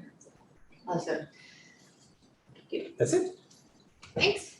Okay, with that, we move to the next item in the agenda, which is 5 comments from the Sunnyvale Education Association. And if there is any member online from the Sunnyvale Education Association who would like to talk, please raise your hand now. Any? Okay, not seeing one. We move to the next item, which is comments from the California School Employees Association. If there is any member from this association who would like to speak, anything to communicate, please raise your hand. Yeah, nothing? Okay. And now comments from the public. This is the item number 7. This portion of the agenda provides an opportunity for members of the public to directly address the governing board on any item of interest to the public. However, provisions of the Brown Act Government Code 54954.2a and .3 preclude any action being taken on any item that is not appearing on the posted agenda. Time limits allocated to public testimony are 2 minutes per person and 20 minutes for public comments. All speakers are asked to give their name and affiliation to our school district to keep an accurate record as this is kept in the minutes. We do have one card today for in person, and in the meantime, if there is anyone online, you might raise your electronic hand at the bottom of your screen. And please use the start. We have Peggy Brewster from Bishop School coming today to us with a personal comment. Hello, everybody. My name is Peggy Shen Brewster. Oh, thank you so much. I'm actually here right now representing Sunnyvale Education Foundation. I'm the grants administrator. So I am very pleased to present another check. We had one check last month presented to you. That one was $54,230. And today we have 2 different checks to present. One is for $8,500. That's the second installation of the school grants. That school grants program, so it's 106,000 total, is open until October 30th. And there's a lot of funds that have not been claimed yet. So 43,470, I will send a message out to ask you to help also get those principals to apply for those grants. And the second grant that I'd like to present is $7,000 for JEDI books, Justice, Equity, Diversity, and Inclusion. And so 3,000 of that is going to go to the district through Rachel Ross to figure out how we can best serve all the students. And then 4,000 of that is restricted to be used specifically for Spanish and English books at Columbia Middle School. And I'm also very excited to announce that we have a new school grant or a new startup grant program. And we've allocated 25,000 to that, but it's actually 25,000 plus because we put some more funds in. So right now it's 27,000. And that is to help support schools who have some inequities and the funding is we've been talking about this, is inequitable, and so they might need some extra support. And so we've opened this grant up to help with, if there's field trips that you want to take, but you don't have the money for that, or, assemblies that you can bring in, or even community building.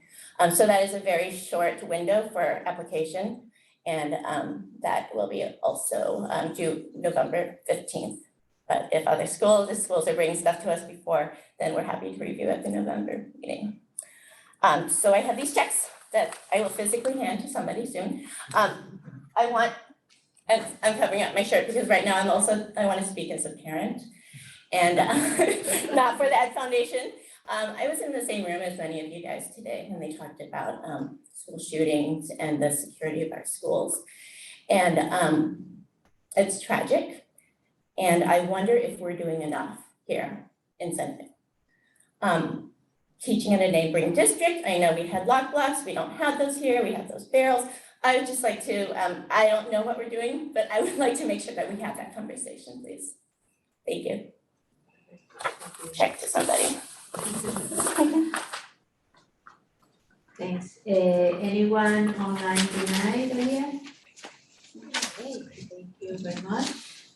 Okay, so with that, we move to our next item, which I'm on the screens, yes, is presentations. And the item 8 and 8A is Sunnyvale Middle School two-story classroom building construction project updates. And for that, we have with us Brad Burns, Director of Facilities and Operations. Welcome. Perfect. Good evening, board. Good evening, executive cabinet, members of the public. I am excited to be here today to present the updates on the Sunnyvale Middle School two-story classroom project. You know, anecdotally, a lot of these presentations are nerve-wracking and adrenaline-filled, and I will say that there's nothing more calming than giving a presentation with a team as strong as the one that we have working on this project. So I want to thank all the members of that team that are here tonight as well. So as we get going here, we'll do some brief introductions of the team. We will take a look back at what got us to this point in the project. We'll review the project scope as well as some of the details of the project, and then take a look at some fun renderings and designs and everything else that's going to get everybody extremely excited. On this page, you'll see a lot of team members listed. It's a big team that we have as part of this project. It's extremely beneficial for us in Sunnyvale to have the team that we have assigned to this project. Many of them are on the screen there. You'll hear from them later this evening. There are also a lot of members of this team for any one of those companies that are doing a lot of work behind the scenes, and we want to acknowledge them in all the work that they're putting in as well. This is probably one of the more important groups of this whole process. And that's the steering committee that we put together at Sunnyvale Middle School. These are the voices of the people that give us perspective on the intangibles that we as a design team otherwise may have missed. They are putting a lot of their time and effort in this process, and I want to acknowledge them. I will say that a case in point in regards to something that we would have missed in this design process was this common thread in the steering committee about community out at Sunnyvale Middle School, and how can we make a building and how can we construct a project to create and promote a community sense on that campus. Originally, as you'll see on our plans and as you see in the facility master plan, we had the two-story building located up on the north side of the campus. What that did, without us knowing, was created a division amongst the campus. In order to foster that sense of community, we voted as a committee to bring it down to the south, and that really allows for the flow and connectivity to the campus. That is something that is directly a cause of the steering committee and their input that we would otherwise miss. So again, thank you to them. I have a question. Can the, does the iPad work as a camera now or no? Yeah. Like, so online, can online people see him? Because right now they just, it's just. I can see him. They see, no, I know, but I think previously we've had it where the person would see the person giving the presentation as well as the presentation. Yes, I can see both of them. No, but no one else can see him. I mean, just we in the room can see him, but we just see you, Nancy. So is there a way to make it so the public can see him? Okay. So the public can see. Can Brant speak again? This is Brant. I mean, can Can they see Brant out there? So we can't answer you if you're talking, but if Brant can talk, we can see if it'll switch over. I think what's up there is not necessarily what they're seeing. Okay, so at home they see both. In all honesty, having them look at me is probably not as entertaining as looking at the slides, so I'm completely okay with them not seeing me. Kind of like your voice with Nancy's face, that's And- the thing that is And I've kind heard of that- disconcerting. Well, we'll work on it in the back. Yeah, sure, okay, because I've heard from people that it's easier for who are not heritage speakers of English, that it's easier when they can see the presenter to understand what they're talking about. So Understood. that instead of just a voice over paper. So that's why I was asking. Got it. Understood. Thank you. No offense to any pictures that are there, you know? Sorry. Okay, so real quick recap, and I'll do this quick so we can get to the fun part of the presentation. We started the facility master plan process back in 2020 with the goal to have a comprehensive roadmap for our district and all the facility aspirations that we want to accomplish over the next 10 years. We were then able to adopt that facility master plan back in 2022. One of the last culminating exercises that we did was prioritize projects. Sunnyvale Middle School two-story classroom building was one of the top priority projects that we all voted on, which is why it is being constructed now. We then worked on selecting the criteria for the architect. It was a competitive process. We brought on LPA towards the end of last year. We immediately started work on designing this project, working on scope, timelines, and ultimately putting together the package that we were going to use to competitively bid for the contractor. One of the key components that came from all that collaboration was the fact that we were going to have to select a contractor that's able to adhere to a very tight timeline. One of the key components of Block Construction, who is a company that we elected to go with, was that their Folia building was able to meet the criteria set forth in the schedule as well as the budget. Now, a little nuance to this whole thing is one of the great things about how expeditiously Folia can get through DSA is because it's pre-checked, meaning that DSA has already reviewed it. The standard Folia package is DSA pre-approved. We're able to customize it and make little changes. In order to go through that pre-check process, you have to have an architect of record. That is QKA, and I will use the acronym because I apologize, I will butcher the name, but that is why QKA is on board. It's an interesting team. We as a Sunnyvale School District have never had a team like this. Initially, you could look at this and say, like, why is there such a big team? Is that concerning? This team's mission throughout this whole project has been constant communication and collaboration. I am proud and overly excited that they've all been able to work together as we have, because it's not easy having a whole bunch of people trying to pull for the same thing. So it's been a great process. Okay, last thing of this. When we moved the building down to the south, we located it on some of the open space agreement with the city. That required us to renegotiate our open space agreement with the city of Sunnyvale. That was a two-step process. Jim Stark and Damon Sparacino were instrumental in getting that pushed through as quickly as it did. Just like any government agency, sometimes it can take a little long. They were extremely focused on trying to get this and work with us to make sure that we were able to push this project through. All right, right here, you can see our mission and our vision that we have displayed in our facility master plan, as well as on our website. All the decisions that we make for these school facilities are based on those principles. We also know that data and metrics are extremely important when you're making decisions about the future of a building for the next 30 to 50 years, especially when it's tied to the amount of money that we're going to be putting into this project. That is why we use some research, and each one of the architects and contractors in this room take a look at research and best practices. California School Facilities Research Institute has published papers documenting the positive connections between all those items that you see listed there on that slide. Physical space, lighting, outdoor spaces, comfort and climate, and how they correlate to student achievement. So with that, I am going to turn this over for the exciting part for everybody. I'm going to turn it over to Maria, Project Director for LPA. She's going to take over for the time being.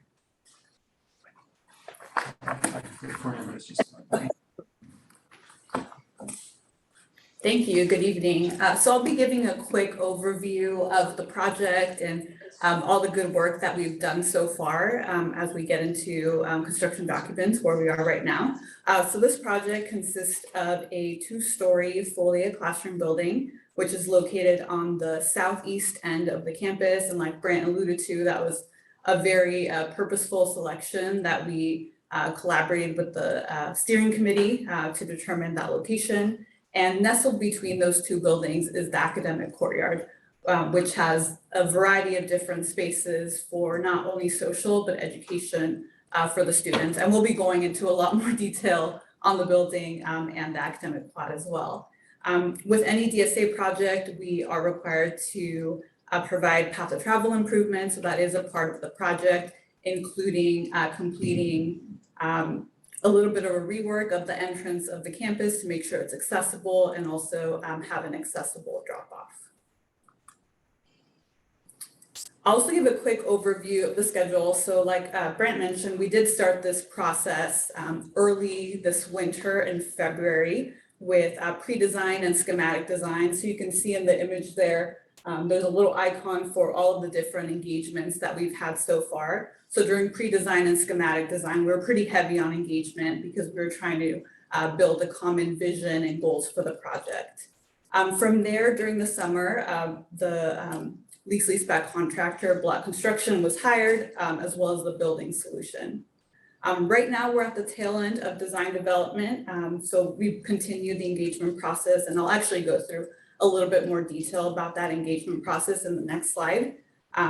But the goal is to submit to DSA at the end of the year, and then bid the project early in 2024 to get, the best result in the bidding package when, subcontractors are hungry to get the work at the beginning of the year.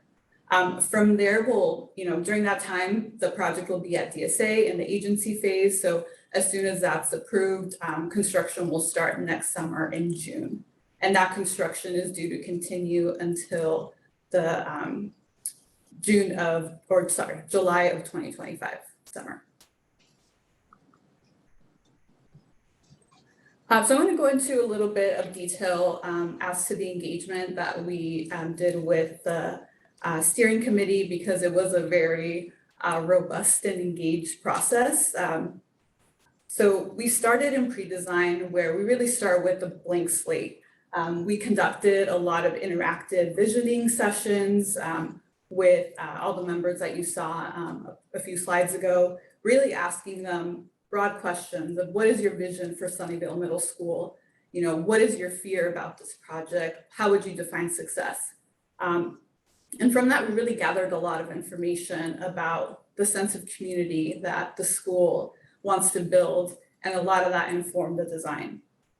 We also looked a lot at the programming. So we made sure that the site committee was aware of the master plan, aware of the priorities that were established, and really understood where the project was coming from. And lastly, we did a lot of exercises about where to site this building. So I think we came up with almost a dozen options. We debated each of the options, the pros, the cons, and we really came down to that location at the southeast corner of the building because that was best for students and the community.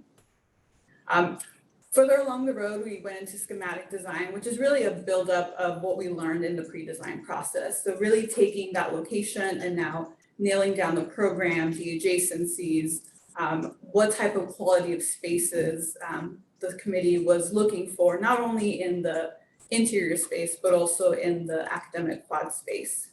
And this process has continued. You can see it's highlighted in green. We just ended design development, but we've continued to engage that committee with focus groups to really dive deep into the details of the project.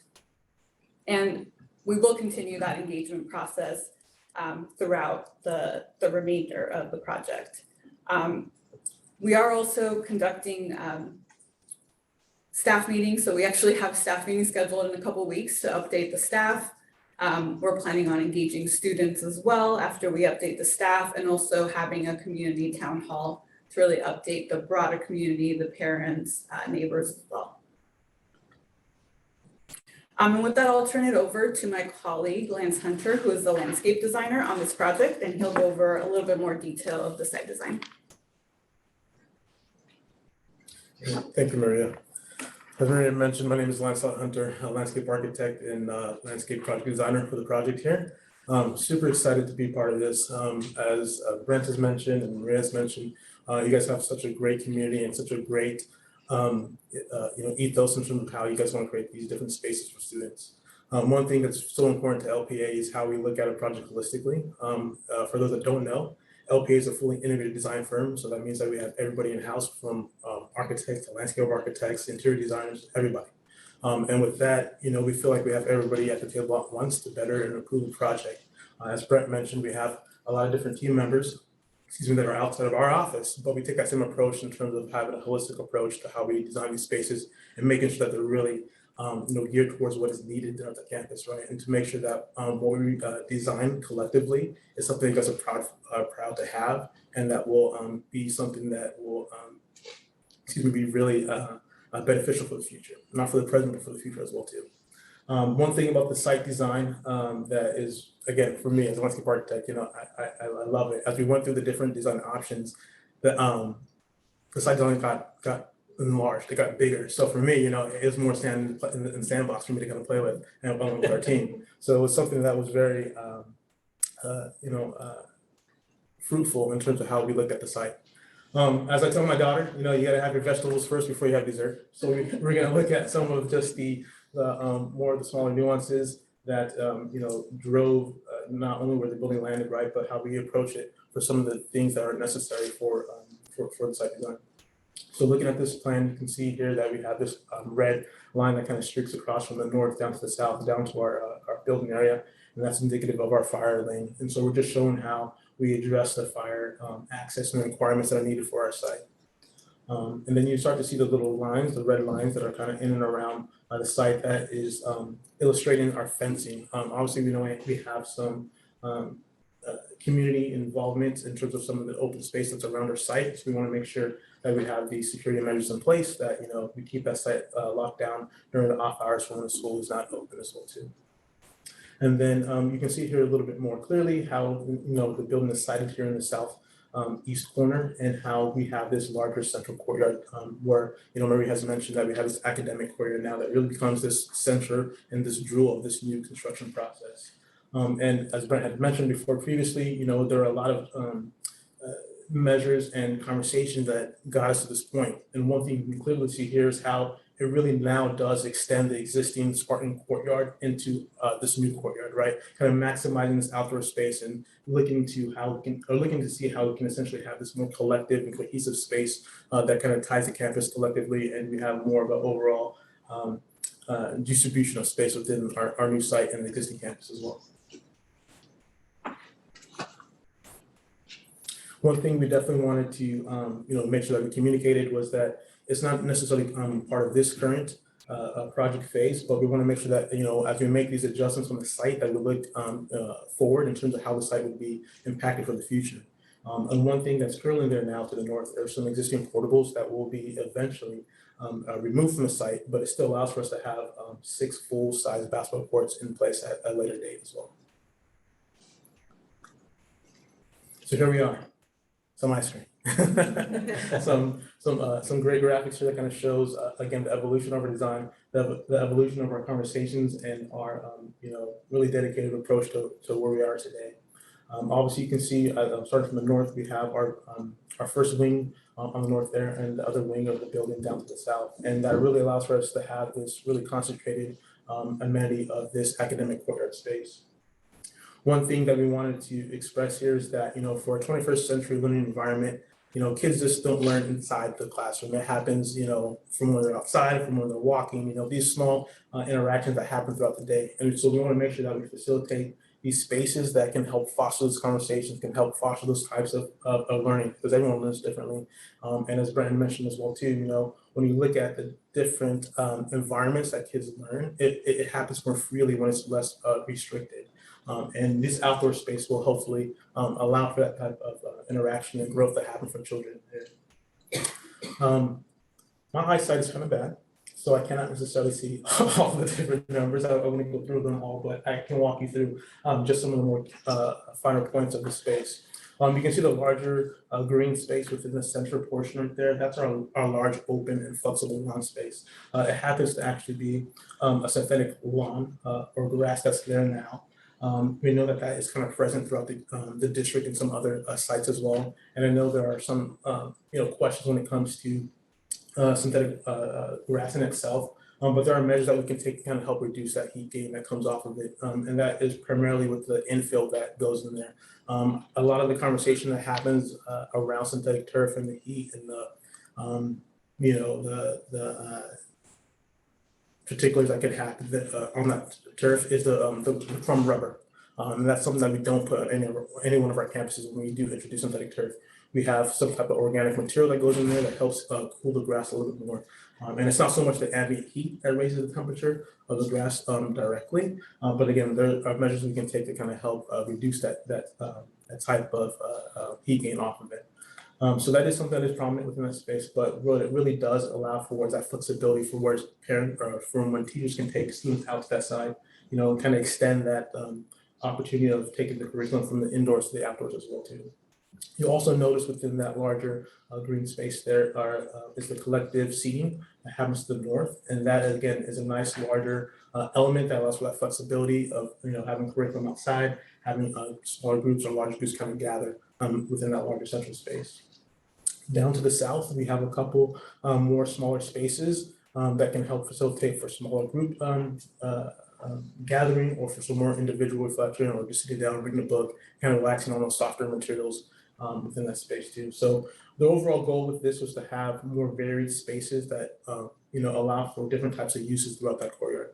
And really, you know, to be one that is indicative of just having fun, you know, bring some color, bring some excitement with the textures and the patterning. And what we're seeing here obviously is a 2D graphic. We do have some 3D graphics later to share.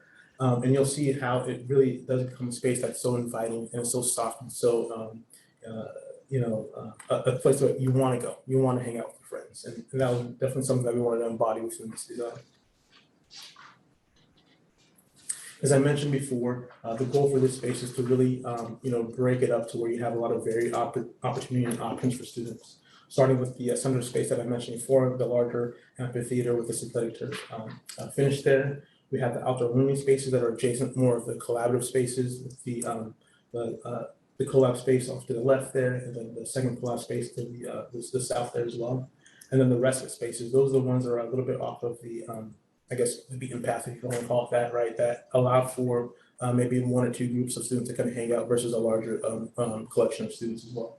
And the green, you know, the softer plant material that kind of surrounds the building, surrounds the landscape, and brings that nice natural quality to the space as well too. And then lastly, the bioretention basin and planting. You know, one thing that we definitely have to do when we construct new spaces is be conscientious of how we direct water off of our site. There's a lot of codes and regulations that we have to adhere to, and they don't have to be so utilitarian and so drab and so, you know, boring, I guess, right? So our goal here is to actually make it somewhat of a learning opportunity, kind of put that on display with a type of the different type of regional plant material that we can utilize in that space that really does, you know, bring another quality and texture into our site here. So as we start to peel back the layers, you know, one thing that we look at when we look at the program that's required for the interior spaces is, you know, how can we lay out these outdoor spaces to where they actually work hand in hand with the interior program. And so this slide just kind of shows how we, you know, we're more sensitive and more thoughtful into where we start to design these shapes, right? When you step back, it looks like a whole bunch of, you know, cool geometry and texture and spaces, but there's so much that goes into it to make sure these spaces are actually usable for the teachers and for the students as well. And then lastly, a few renderings here that kind of show, you know, the goal that we're looking to do. You can see that we have really big mature trees that will eventually cast a lot of shade into this space. That will really make it comfortable. One thing, you know, when we design these outdoor spaces, the one thing that people look for is seating and shade, and if we can provide that in a manner that really does become comfortable, then it's going to be a successful space. This is the view from the southeast looking north, and you can kind of see here again too, right off to the left-hand side is one of our bio infiltration basins, right? So a lot of color and texture in there that really does start to, you know, soften that space as you kind of come through into the courtyard space. You can see the amount of shade that's casted from the deep overhead canopies from that second floor into the space there as well too. And obviously with some of the tree species that we've provided there for this design, it's really going to be a comfortable and exciting space for these students as well. And the nice, you know, pop of blue too really does help make it a little more of a fun and exciting space as well. This is the rendering from the east looking west, where you can kind of see again some of the seating elements that we're proposing within this larger space that can really be a conduit for a lot of different types of events within that central space, and really becomes this almost like this quad space within our new construction area. We did also want to, you know, show some thought that goes into how we cite not only the building, right, but some of the larger tree specimens that they provide a lot of shade within that space. So looking at the winter solstice and the summer solstice, and the time in between, how much shade is being casted into this courtyard area. And that allows for us to be more strategic in terms of how we place some of our site elements to make sure that we're making it a comfortable space for the students as well. And lastly here, as I mentioned before, we have the bar retention basins that we have to do, but the goal here is to make them more exciting, make them more, interesting for that space, because it really is a backdrop for this courtyard, and we really wanted to make it something that is nice to look at, right? It's going to have that functional quality to it, but it can also be something that really does provide a new atmosphere for students as well on the campus. And with that, I'm going to pass it over to Amber, who's going to talk a little bit more about the building.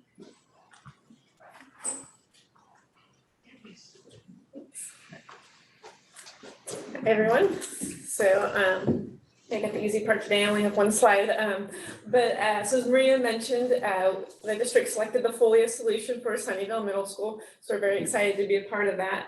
So just a quick overview of our Folia product, for those of you that don't know. So it's oftentimes kind of commingled with the modular space, but it's actually not a modular solution. It's really just a very efficient construction solution that uses many prefabricated elements that are made off-site and brought onto site. There's a lot of collaboration between Block and QKA and GPLA, our structural engineer partner, to come up with a solution. And so it provides a lot of the same benefits that a modular does, and that you are getting the lower cost and the schedule savings on the project. But you're getting the same quality, if not actually better quality, that you would get from a conventional site build project. And you're still getting a lot of the flexibility that you would get from a custom building. It was really important to us with the solution is to come up with a high performing building, right? So we have the lots of natural lighting, a lot of windows, the clear story windows to bring light in, the LED lighting, the energy efficient HVAC system that also has the natural ventilation in it, and like the steel structure and the concrete that's helping with the sound attenuation. So all of this is helping, keep the students and staff healthy, but also engaged and focused throughout the day in that high performing learning environment. And so Folia is built to the CHIP standards, California High Performing School Standards. And so this project, we are going to go for the CHIP certification because of that. And then also the Folia is solar ready. In this project, we do intend on putting solar on the roofs there. And we're still working on sizing it, but it should be a pretty sizable system we're going to put on there. One second, Nancy, do you have a question? You raised your hand? That was from the previous person. I can wait until the end. I just wanted you to know that I had a question. Okay. So, at the end, okay? Thanks. So we got high performing building again. Yeah, we're going for the CHIPs.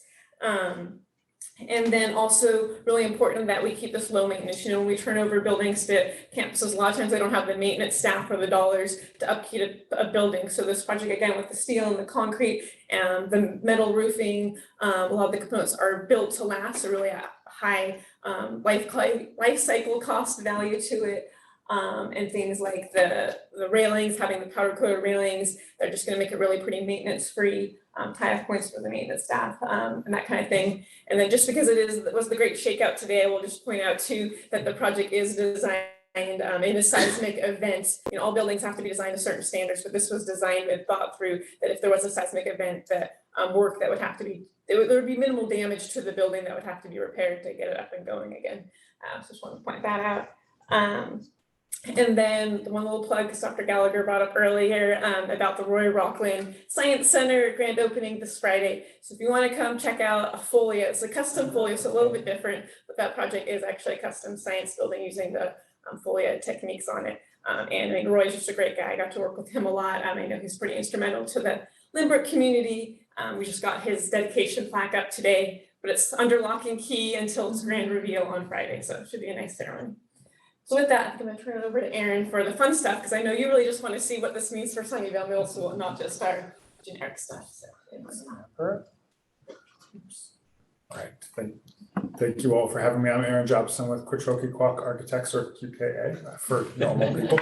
It took a few years to get that down. So we'll talk a little bit about the buildings. And so our process is really, as Brant described, just really been a really collaborative process with this whole team to figure out how we can take the design work and the programming and the engagement that's already been done and really fit that into our Folia system and marry those together. To be flexible enough to meet all those needs, but still be able to deliver it at a really high value and quick pace as well. So there are actually two L-shaped buildings, as you can see here, that provide all the different pieces of program that the school is looking for. So we have 22 classrooms, we have an art classroom, we have a staff collaboration hub, and 4 different student collaboration spaces in the campus. And the two L-shaped buildings face each other. They have wide, generous balconies, which are more than 15 feet wide in the wider spots, so that creates some outdoor learning areas on the second floor too, not just on the first floor. And then also a lot of shade, as Lance described as well.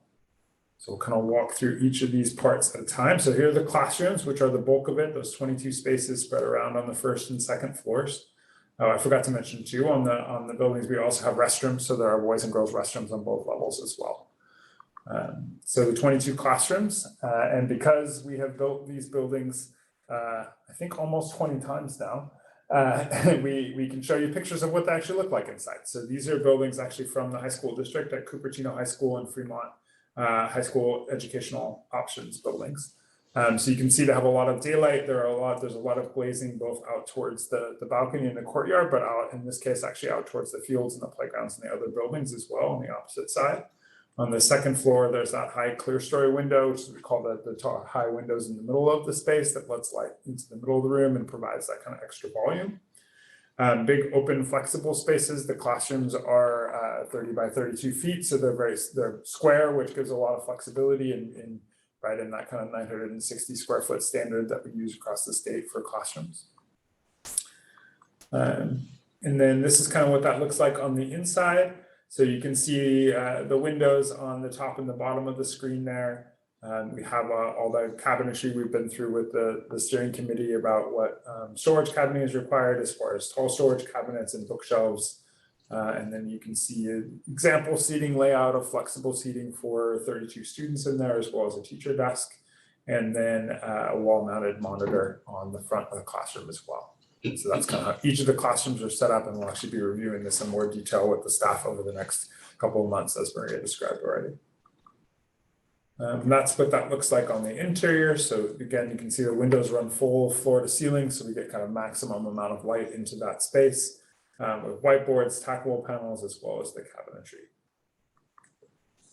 And then the art classroom. So that was an important part of this. We worked closely with Kira, the art teacher at Sunnyvale Middle School, to make sure that we can make this space work for her. So we've done a few specialized rooms in different Folia buildings as well. So these are not art classrooms, but ones that are science, 2 different kinds of science classrooms, but have a lot of the same components and a lot of cabinetry, sinks, different kinds of furniture, a little bit bigger spaces as well. So this is the art classroom. So we have a little bit larger space, about 1,300 square feet, plus the additional kiln and storage room that you can see there. 2 large sink areas, cabinetry kind of all the way around the room, tall storage cabinets at the top, as well as counter along the windows and storage cabinets in the corner. Again, the same wall-mounted LCD monitor and a few other furniture pieces in there as well. And that's kind of what that looks like on the interior. So you can see lots and lots of storage. Lots of storage for art materials is obviously very critical. And going through that with Kira about what kind of storage she needs and what that looks like within that space. And then we have the 2 big kind of multi-sink areas as well for washing out all the brushes. And I think one will be set up more for clay with a solids trap and things like that as well. And then we also have a staff collaboration hub, which is on the end of the building there on the second floor. So that is about a classroom size space that has kind of a kitchenette in it, but also just a big open flexible work area.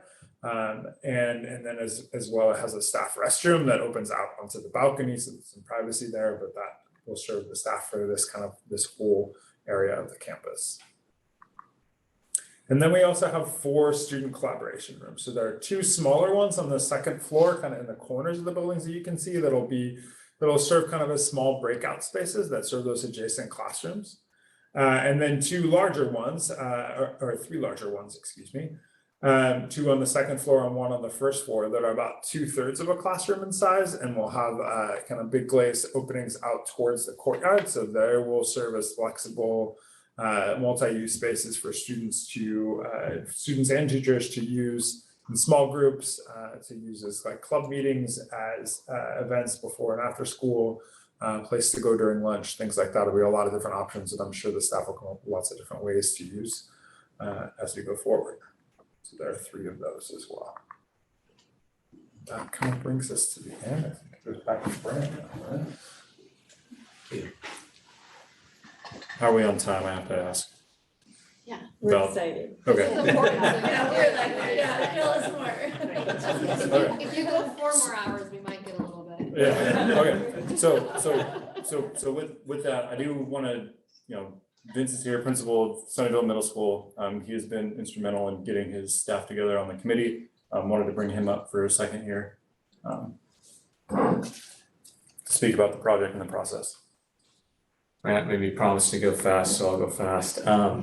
I did want to share how appreciative the Sunnyvale Middle School community is of how this process has gone. Starting with being able to include not only staff, but also parents from the community and students. Students were exceptionally disappointed that they won't actually get to be in the buildings, but they're 8th graders, it's a tough life. But they were super excited, and I promised them we'd do an open house so they can come back and see, right? Beyond that, LPA and Maria have been absolutely fantastic.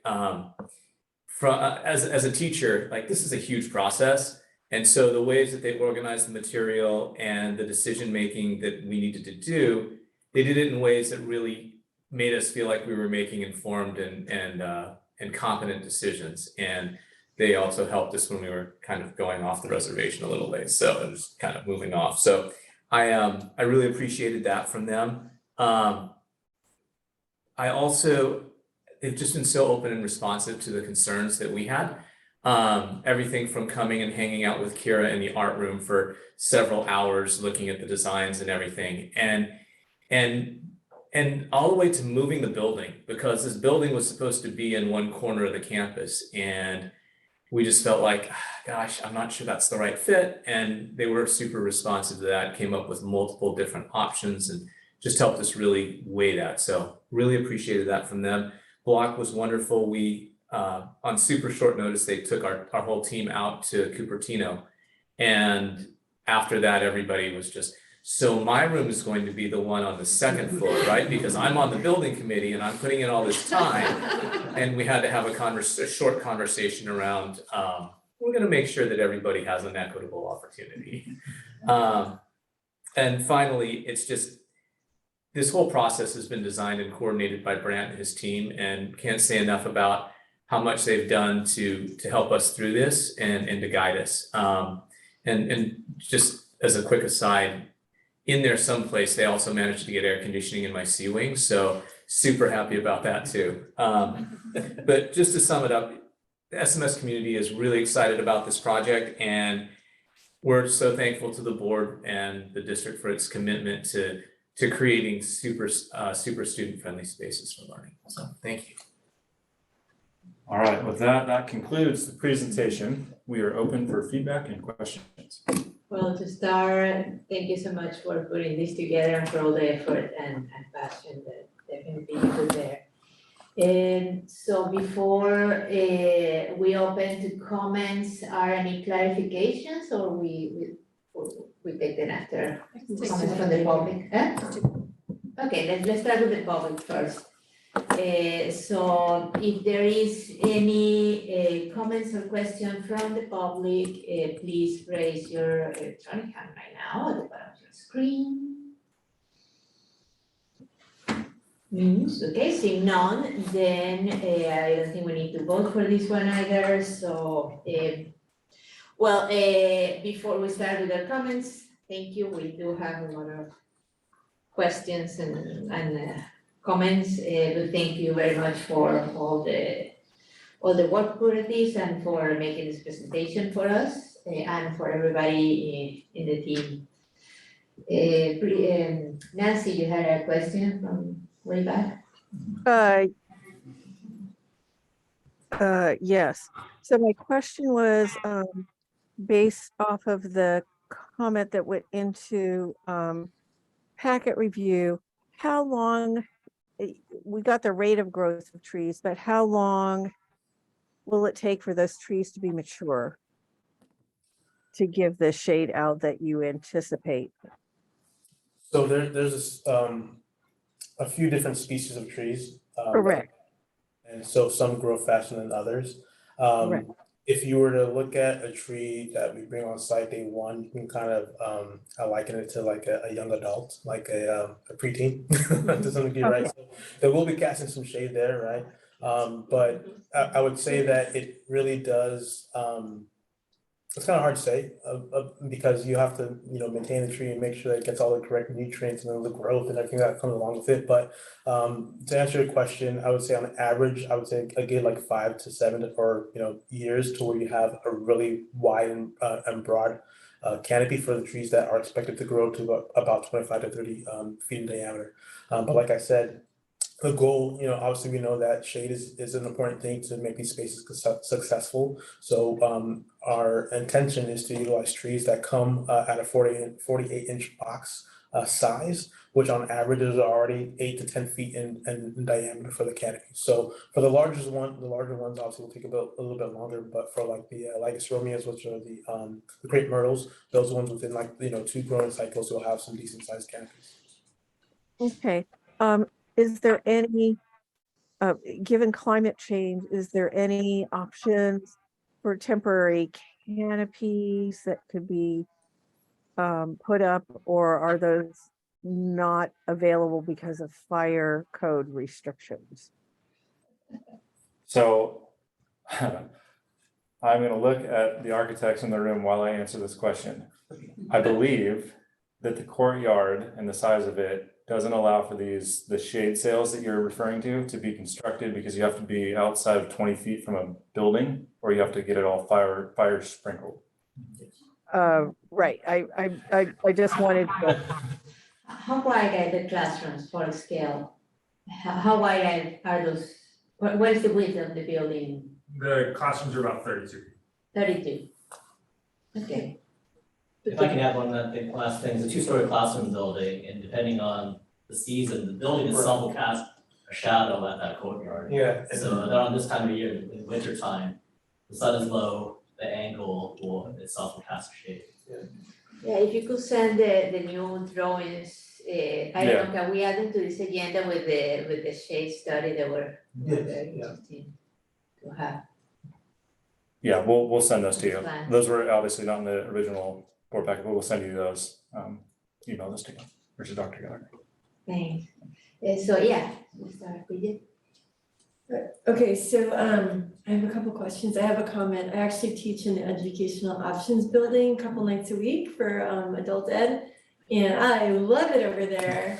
And I'm telling you, the acoustics in there are the jam. Like you can have like 20 or 30 adults talking, like turning and talking, and they're like, speaking emphatically, and like I can still hear. I can actually differentiate, like, and walk around and I can listen to their conversations. It's not just like this, like, I've never been in a room like that, and it's so fun.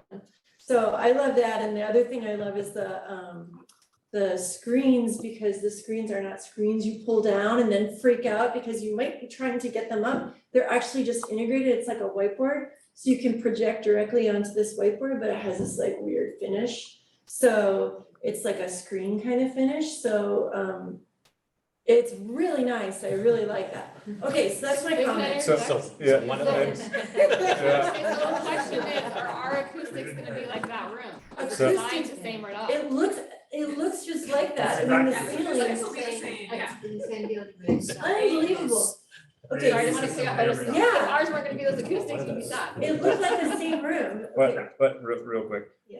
the screen integration part, that is not. Different. Okay, I was like, that is not understand, the but I current like it design of this personally. classroom. It's Okay. probably a lot of money, Okay.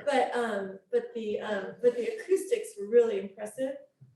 And so, but what I was gonna ask was, okay, so is 22 new classrooms, how many classrooms are we like kind of taking away? Like just because of where the building is, and then how many are we decommissioning, are we decommissioning any? Hoping to get rid of.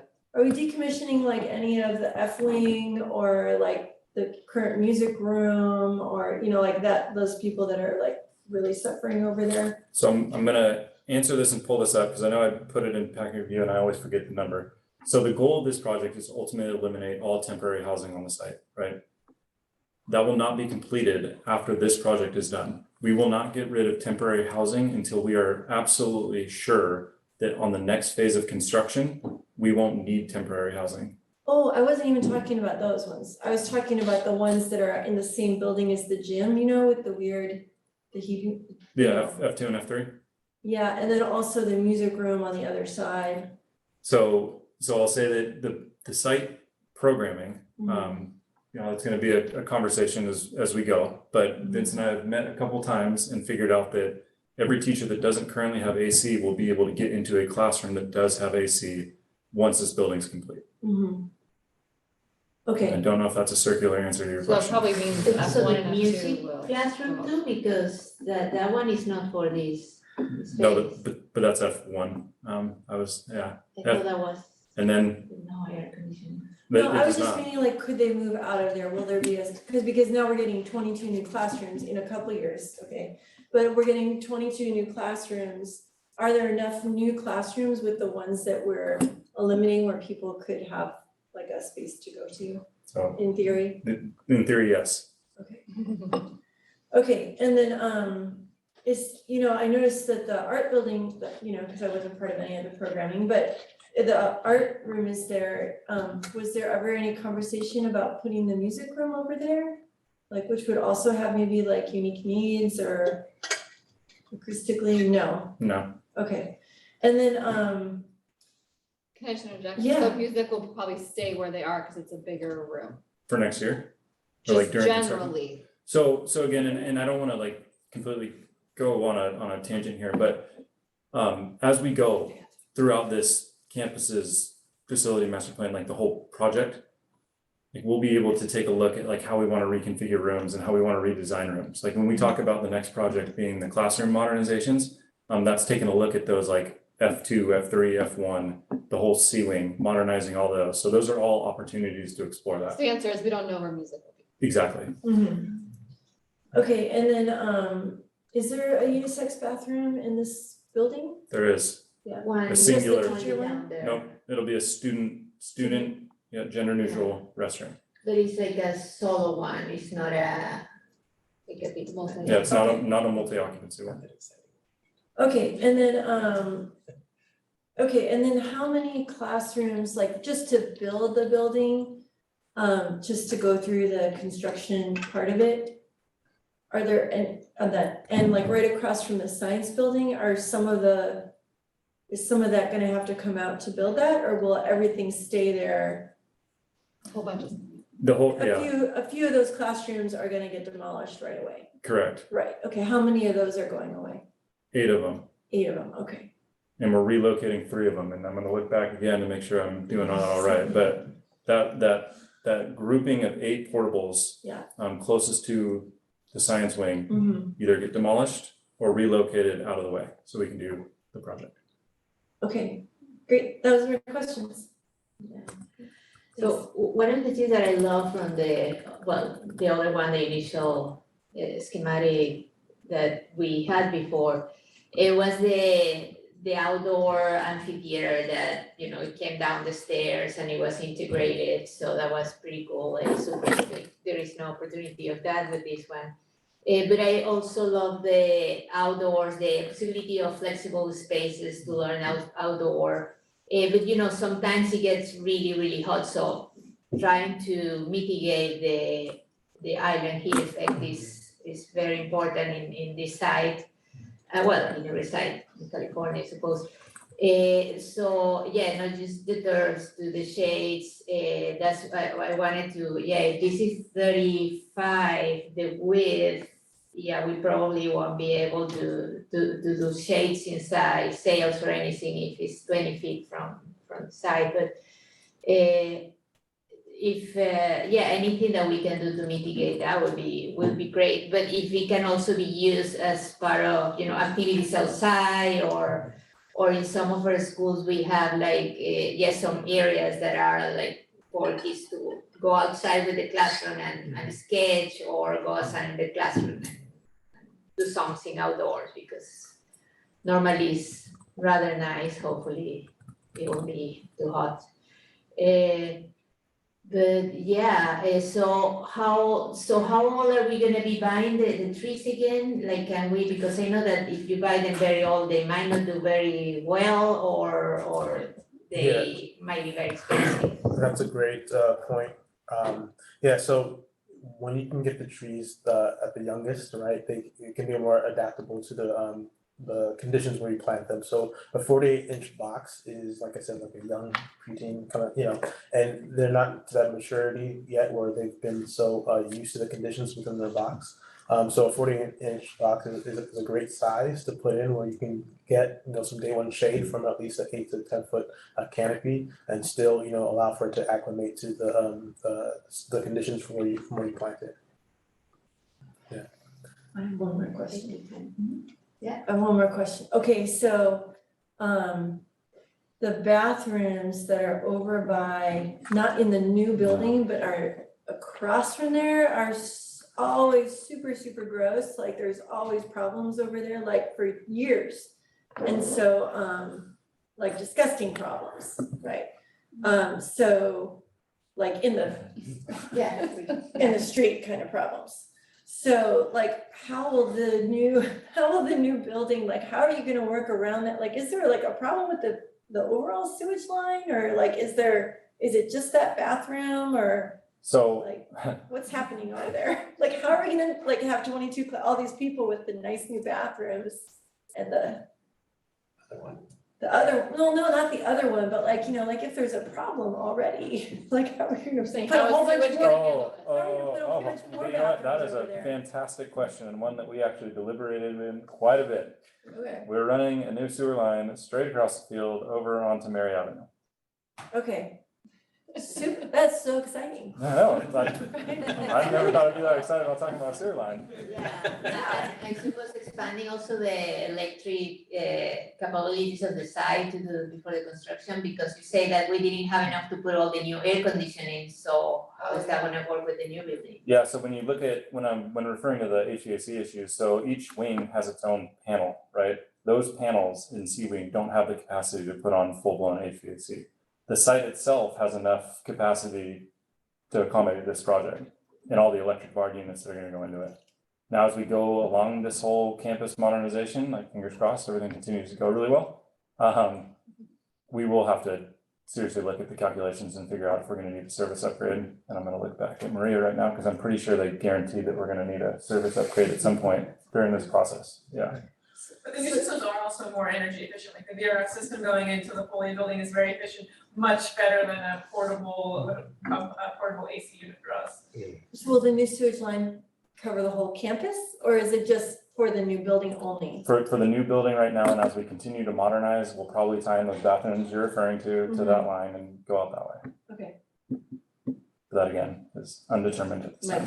Yeah, right. Okay.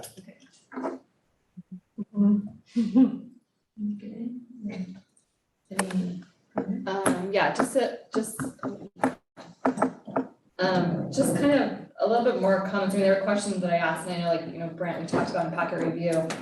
And if we've been talking about it, but I just think that importance of, just want to reiterate, of the shade. And I think also specifically, like I was like a whole space I hadn't thought about, like, oh yeah, it is important to think about when the sun is out, right? So I was like, lunchtime shade to me is like the party.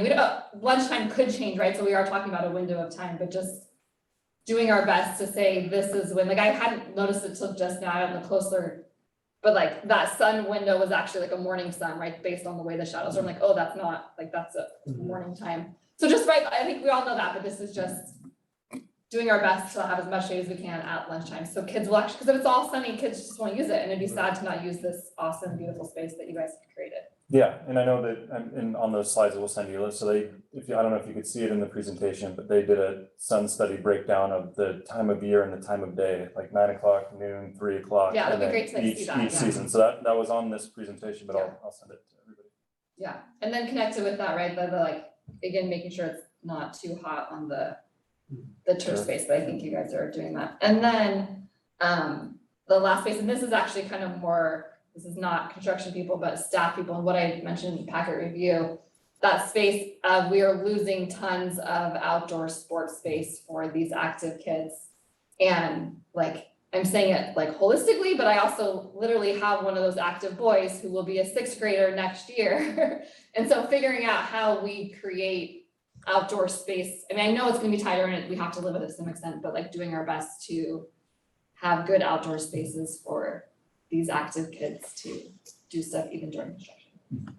So that's all my stuff. And thank you, everyone. This is exciting. It's a little bit sad because I went to SMS and like those portables I was in, and so like we're changing the school. It won't look like my school anymore. But that's probably a good thing because I was there a long time ago. So are there gonna be like, are the people who are at the site already talking about like murals or anything, or like any sort of, you were talking about community, but like, are there ways that, are they thinking of like having like any sort of display for student work or community projects or things like that, or is that just That not designed in hasn't, yet? that hasn't been talked about at this point. Okay. I will say that I have every confidence in the world that Kira will be able to do something with her space right there, because it does flow out into that courtyard area. Yeah. I'm actually pretty excited to see what she does with that space. But it doesn't, she doesn't have like big doors to open to the corridor, she just have a regular door there. Correct, she has double doors on the west side and a single door on the right side, and this was another topic of back and forth with Kira and Vince, and not the steering committee, but ultimately we elected not to go with the big giant roll-up door because it eliminates a whole bunch of storage that she needs in that classroom. Okay. And one more is One of the, if you do that, could be one of the translucent one or transparent one with windows, so you can have the light and the door and everything. Yeah, and like I think that, she loses cabinets. yeah, the cabinet space is what, if you do the roll-up door. And one more quick. Yeah. Just since she was talking, Lance, I was just gonna say, when you were talking about the like outside, oh, you don't have to get up, I'm just gonna share something. As you were talking about it and the words you were using, I mentioned to Bridget, I was like, Joy, like that's one of our like kind of the last year and a half or 2 years is like, we wanna bring, especially after COVID, we wanna bring more joy back. And so you didn't use the word joy, but as you were talking, like, that's what I'm like, he's talking about this joy we want in our schools, right? So thank you. Yeah, with joy, color, light, and opportunities that the building will teach the kids. So if you have the structures out and all that part to be part of the, the idea of learning about technology. Every corner is an opportunity. Lydia, you were also gonna say it? No, I'm just looking at the cool yellow chairs now. I'm like, what is this? Is that a chair? It's like a concrete chair. Oh, the little The stars, Concrete yeah. chairs. Not sure. Good. Thank you. Well, thank you very much, and we are really looking forward, and I suppose that as we keep changing more and more in the building, in the side, we'll get more opportunities and more of these open spaces and outdoor, that we cannot do absolutely everything we want in this little corner, but we will sooner or later. So, and now we just finished SD and we're going to construction documents? We finished DED Sorry, and now DED, we're yeah, in now we're construction, yeah. So will we will the board be let know when there's a next town hall? Like, are you gonna present this to the community or? Yeah, so either this one exactly, or we'll modify it a little bit, but yeah, so the date we selected is November 14th. We haven't advertised that out yet. We're waiting to do this here tonight, and then we'll send out messages. And it'll be November 14th at SMS at 6:30. 6:30. Great, thanks. And we'll have a Thanks, Zoom everyone. option as well. Thank you. think we should clap. Thank you. Perfect. Okay, with that, then we're gonna move to the next item on tonight's agenda, and you are not forced to stay. Thank you. Good night, Thank thank you. Thanks, everyone. Thank you. And let's see, our next item,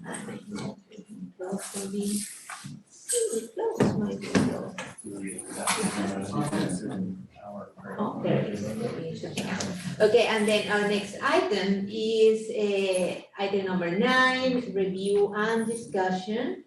And for this 9A is the review of the board self-evaluation timeline and purpose. And for that, I think we're gonna be listening from Dr. Gallagher. Yes, and this is just, I think, a quick item. Usually put this in the weekend update a couple times. It was funny in packet review and like, oh, October 20th, that's way in, no, that's tomorrow. So Jesus, tomorrow we'll be sending out the board self-evaluation. And Okay, I found this on the web for Jesus tomorrow. I'm really sorry. I'm really sorry that happened. That's weird. Okay, so tomorrow the board self-evaluation will be sent out. By November 8th, we need it to be completed. So everyone needs to complete their self-evaluation by then. And so that we'll have it in time for discussion on the 16th during the governance team development meeting. Any questions about that or the process or anything? We're gonna be using CSBA's form. And what did we do last time? Did we send it in? Do you remember, like, we sent it in to one person? But I think Send it it's to- it's like a thing, I don't think it's a send in. It goes to- You plug in all your stuff and then I think it just They do automatically already submits and then creates the like Okay. document with everyone's stuff. Have we done this one before? We Yeah. haven't done this. Yeah. I think we've done the CSB one. Every time we've done it, Mhm. I think since I've been on the board, it's been the CSB. Are we using the Google form that we created last year? Is that No, the one? CSBA form. No, yeah, it's a CSBA. So it's directly on their site. It's and too we'll far have a apart, link. I don't remember it, you know? And we haven't done it every year, so it should be. Sorry. Okay. So I mean, that is gonna be on their website and then we're just gonna log in and put our input there? No. Or no? No, So how are we collecting? How are we collecting? I have to see everything? what we have, because last year we used the Google form. Yes. And you guys inputted everything and then we just downloaded it from there, you guys reviewed it that way. Right. Okay, so somebody has to process I that. will find out what we have. Yeah. Okay. So we'll take a look at it. So tomorrow it'll come out and then the important thing is that you all get it back by the 8th so that we can make sure that everyone gets it for the discussion on the 16th. Yeah, I remember last year it was. Yeah, no, maybe it was was last year Jeff on the board? No. No, the year before. I remember there was a time when we had to manually do it and we did it on our own Google form or something like that. Yeah, it's Different, so, manual. okay, so we'll get it back to you by the 8th, right? And That's then there the only was thing one that's- year that we had the consultant. Right. And she did it for us. Yeah. Okay, so that's it. That's it. Perfect. With that, we move to the next item, which is review and action, item number 10. And 10A is authorization to request proposals for food service management. And for that, we have Lori Van Gogh, our Chief Business Officer.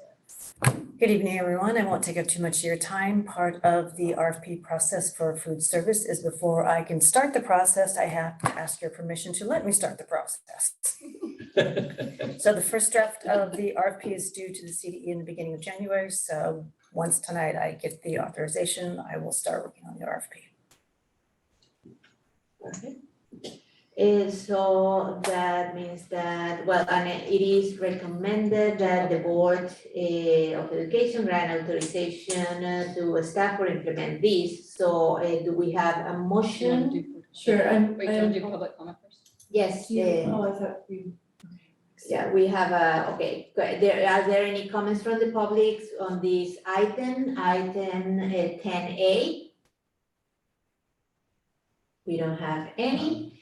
So, board, do we have a motion about these items before Sure. we talk I about move some to- questions? Sure, I move to approve the grant authorization for staff to develop and implement a request for proposals process in compliance with the CDE requirements for food service management for a 5-year period beginning July 1st, 2024.